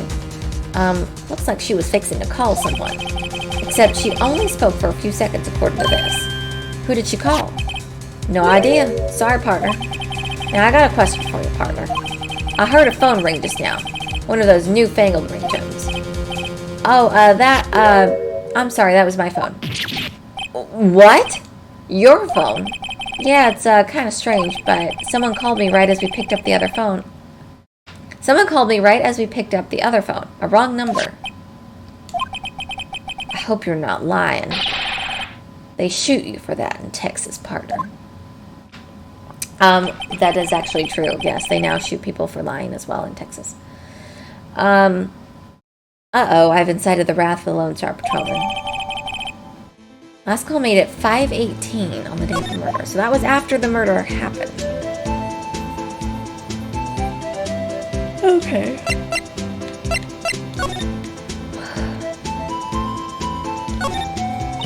A block. This area is reserved for prosecutors. Defense attorneys are regulated to B block. I dream of the day when I will be able to park my car here. I'll go over to B block to buy my hamburgers from you, Mr. Wright. I'm not planning on giving up my job that soon.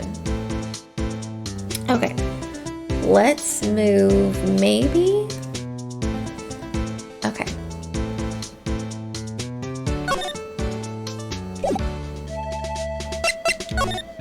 Oh, he's got stuff to say. Okay. Officer Marshall, could you tell us more about the victim? I have a feeling this episode's going to be like a really long case. Oh, shoot. Sorry. Let's turn that down just a smudge.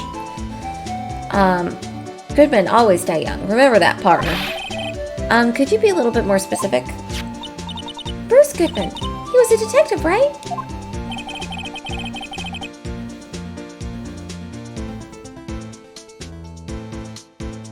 Well, aren't you a feisty doggy there now? Detective Goodman was stabbed here at 5:15. The smiling Madonna told me the tale. I think he means the witness. One stab to the chest, a fine piece of work. This here's the autopsy report. Oh, good. Death due to loss of blood, one knife wound, died within an hour and a half of 4 p.m. So he could have died earlier than 5.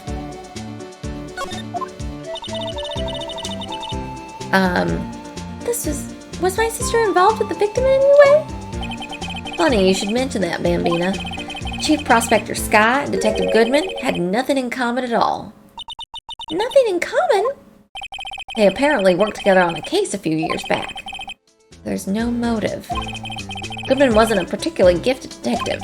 That's one reason why he didn't do much work with the Chief Prospector. But my sister called the victim here on the day of the murder, right? Here to this parking lot? So it seems, like calling an unarmed man to a shootout at high noon. Okay. I don't mean any offense, but Officer Marshall, you're a patrolman, right? Not a detective? You calling me out? They shoot you for that in Texas. I was one of them fancy shoe detectives till 2 years ago, to tell you the truth. Oh, really? Now he tells me. But you're a patrolman now, so can you be in charge of a crime scene? How can you be in charge of a crime scene? Nothing gets by you, does it, Bambina? So why are you in charge? No reason. We're just short on hands right now. I'm keeping an eye out in the meantime. That's odd, though. Detective Gumshoe was saying he had nothing to do.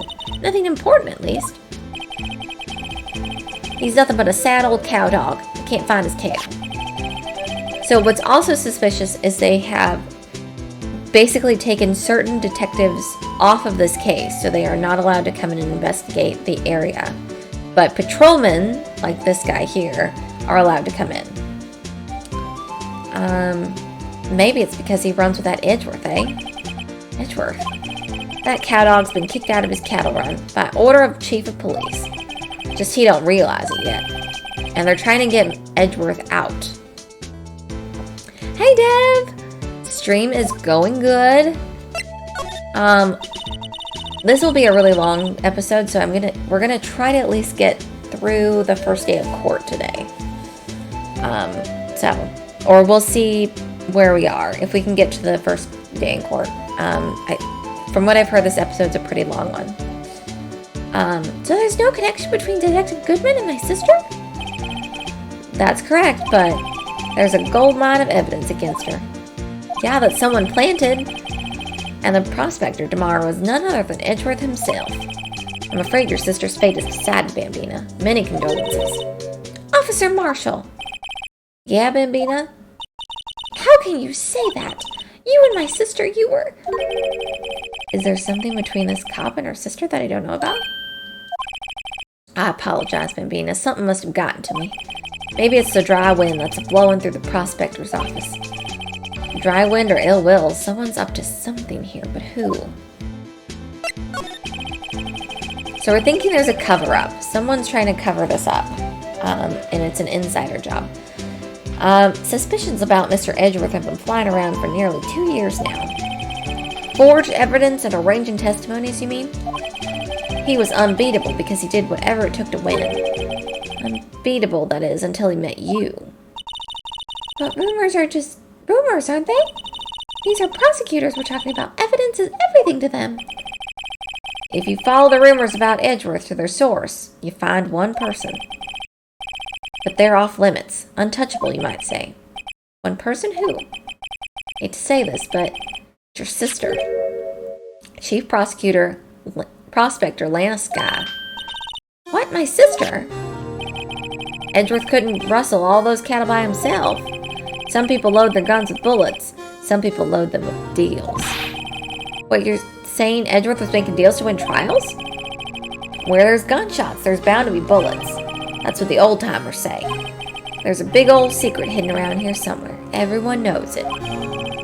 Why Detective Gumshoe was taken off the case? Did they target him because he was closest to Edgeworth? So, well, how are we doing, Mr. Wright? I guess we got some clues. We have an autopsy report, a note from the victim, and a cell phone. So you think we'll be okay? Well, the only thing still bothering me is that Lana is confessing to the crime. She says she did it. No problem. I can guarantee that she's not a criminal. Oh, by the way, Emma? Yes? I know that song your phone plays when it rings. What?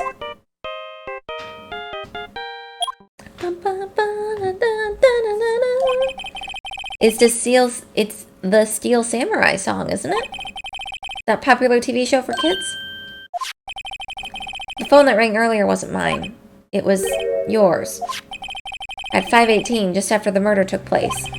Your sister called you, didn't she? I'm sorry. Can you tell me about what you talked about? She hung up right away. I see. Alright, so she made a call to her sister at 5:18, but then she immediately hung up. Detective is murdered. The suspect is the top prosecutor in the district. Got a bad feeling about this. Like, maybe I still don't know everything that went on here. Oh boy. Okay, so we're not even to trial yet. Saving.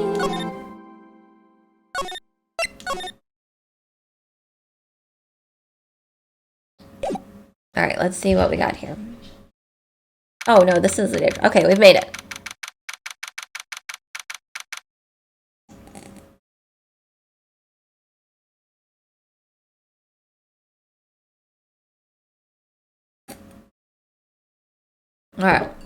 Alright. Drinking my oatmeal today. Alright. How did the wow. How did the investigation go yesterday, Mr. Wright?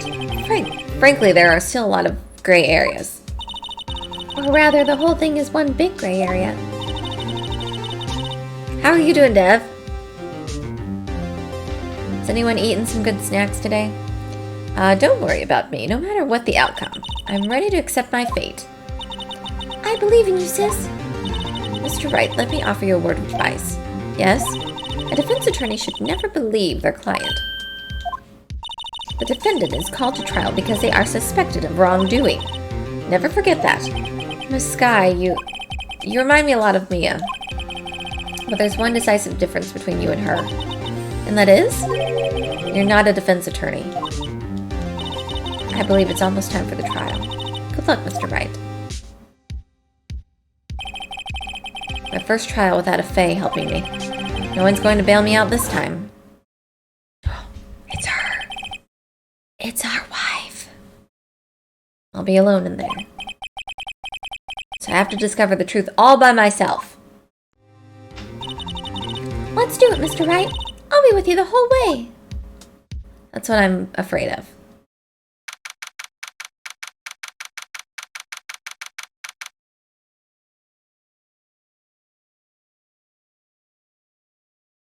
Okay. Let's go. So we'll hopefully try to get through this part today, and then we'll end it a little bit early, so I can get ready for my D&D day today. Defense is ready, Your Honor. The prosecution has been ready for a while, Your Honor. Edgeworth. Edgeworth, remember we've saved you. It's been 2 months, but I haven't been in a courtroom since his trial.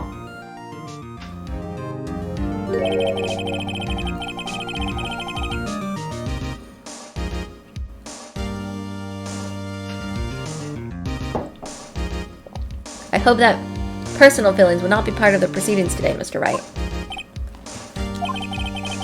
I will choose the path I think is right, regardless of what those around me might say. The judgment to be made here is in our hands, not those of anyone else. Very well, Mr. Edgeworth. Your opening statement, please. Chief Prosecutor Lana Skye has committed an unpardonable crime. Not only this, but she was rash enough to commit it in the prosecutor's office lot. Wow, he's much more forceful in person. I suddenly feel like confessing to everything. However, she will now pay for her rashness with her life. There was a witness to her crime, a professional witness. Well then, call your first witness, Mr. Edgeworth. Prosecution calls its first witness, Miss Angel Starr, to the stand. The cough-up queen. Why do they call her that? Haven't I seen you somewhere? You ordered the caviar lunch, right? Oh, caviar. I've never eaten caviar before. The judge is really wolfing it down. And for you, I have a fiesta bowl. Thanks. Will the witness state her name and profession? And you, sir?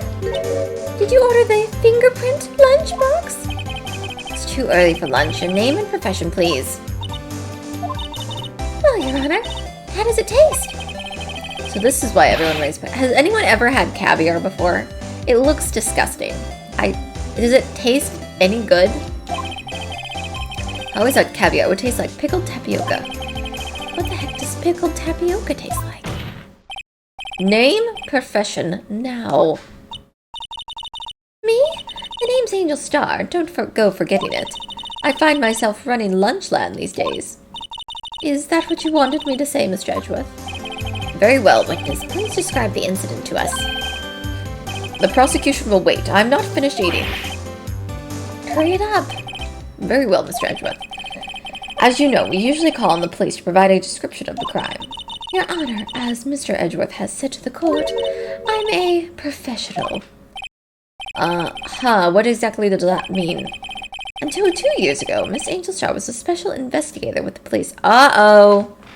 I know where this is going. She was fired for something. She was a first-rate homicide detective.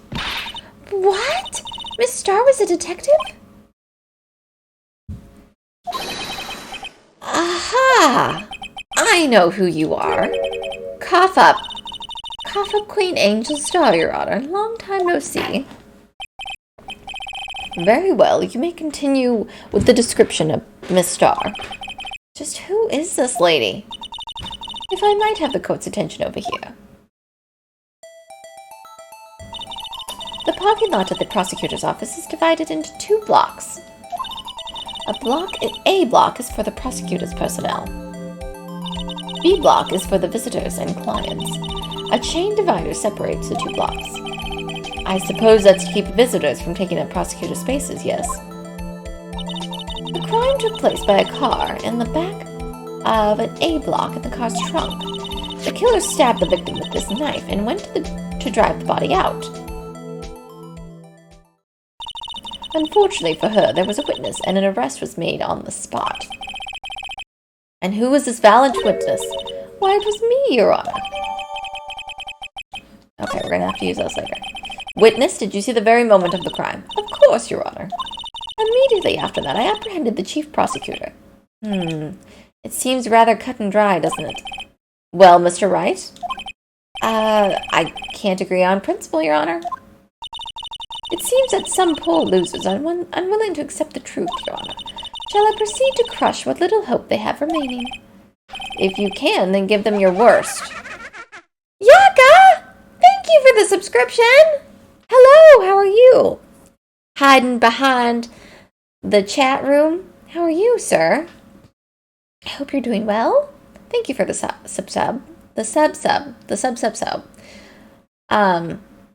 Enjoy your emotes. Enjoy your badges. If you can, then give them your worst, Mr. Star. Wait, are they talking about me? Hello! Welcome. How has streaming been going? Somehow I always knew a day like this would come. I was on my way to deliver a lunchbox to my boyfriend when I sensed something. Perhaps it was my finely honed detective intuition at work. Yeah, because you knew the body was already in the car, ma'am. Through the wire fence, I saw Chief Prosecutor standing next to a garish car. The Chief Prosecutor was holding a knife in her right hand. Then she thrust the pointy tip of the knife into Detective Goodman's chest. Bringing a lunchbox for your boyfriend. How touching. As you can see, there's no room for doubt. The key point of your testimony seems to be nothing other than the point of the knife which you saw being stabbed into Detective Goodman. So how does it feel to be so utterly crushed? I'm still thinking about that. It's merely a flesh wound, Mr. Wright. Very well, Mr. Wright. You may cross-examine the witness. I am doing well. I'm going to finish up this first part of the crime or the court investigation. I have my first D&D event happening today. Quincy has invited me to some cyberpunk D&D, and we're going to talk about characters, and I'm very, very excited to do that. So that has been my day so far. Yeah. All right, let's see if we can pick apart her. How did you know? How did you know? I respect the prosecutor's basic abhorrence of crime, yet their methods are ugly and twisted. Twisted method will always lead to tragedy. The lunch lady's uninformed opinion is duly noted. Given that they are used to erase inconvenient evidence at their whim. Killing off a detective that knew too much is merely an extension of that. Miss Starr, do you have something personal against prosecutors? I felt that I had found my dream job when I became an investigator. And if I hadn't been laid off by those prosecutors... Yep, I knew it! She was going to be like, I was wronged by someone. Then I'd still be one. Laid off. She was fired. To me, prosecutors are nothing more than worms. That said, I'm a pro. As you know, my testimony is unbiased and flawless. Very well, you may continue, Miss Starr. I was on my way to deliver a lunchbox to my boyfriend. We're gonna get her on everything. We're gonna press her on it. This boyfriend, he's a detective? Not that boyfriend, the security guard. That boyfriend? You have several? Yes, this boyfriend, that boyfriend, and the other boyfriend. How does someone... Side note, when people have affairs like this, like, how do they keep things straight? I can't even imagine dating one person, let alone 3 people, and, like, trying to keep track of who it is, like, that I'm dating, what their likes and dislikes are, and all of that. The yet another boyfriend position is still open for applicants. I'll stick with the lunches, thanks. Note to self, the judge had to think before replying. The security guard room is in the lot, an A block. It's up on the 2nd level, so you can see everything from there. That would be the room with the security sign. Okay. Incidentally, did you bring your lunchboxes by car? Since I'm a visitor now, I parked in B block. So she was in B block when she witnessed the crime. When I sensed something, perhaps it was my finely honed detective through the wire fence, I saw the chief prosecutor standing next to a garish car. Wait. By a garish car, you mean Mr. Edgeworth's car, yes. Mr. Edgeworth's. Incidentally, the knife with which the victim was stabbed was also Mr. Edgeworth, wasn't it? Indeed it was. Alright.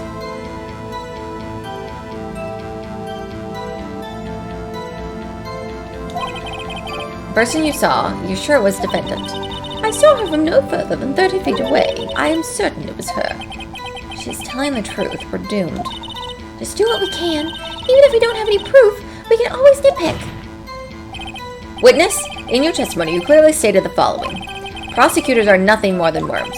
Ergo, you are a biased witness. You might want to keep those silly opinions to yourself in the future, Rookie. Huh? Rookie? Unless you're willing to risk the consequences of doubting me. I'll fry you like a fritter, crispy on the outside, chewy on the inside. I mean, that sounds delicious. I believe I've heard that tagline elsewhere. You could cry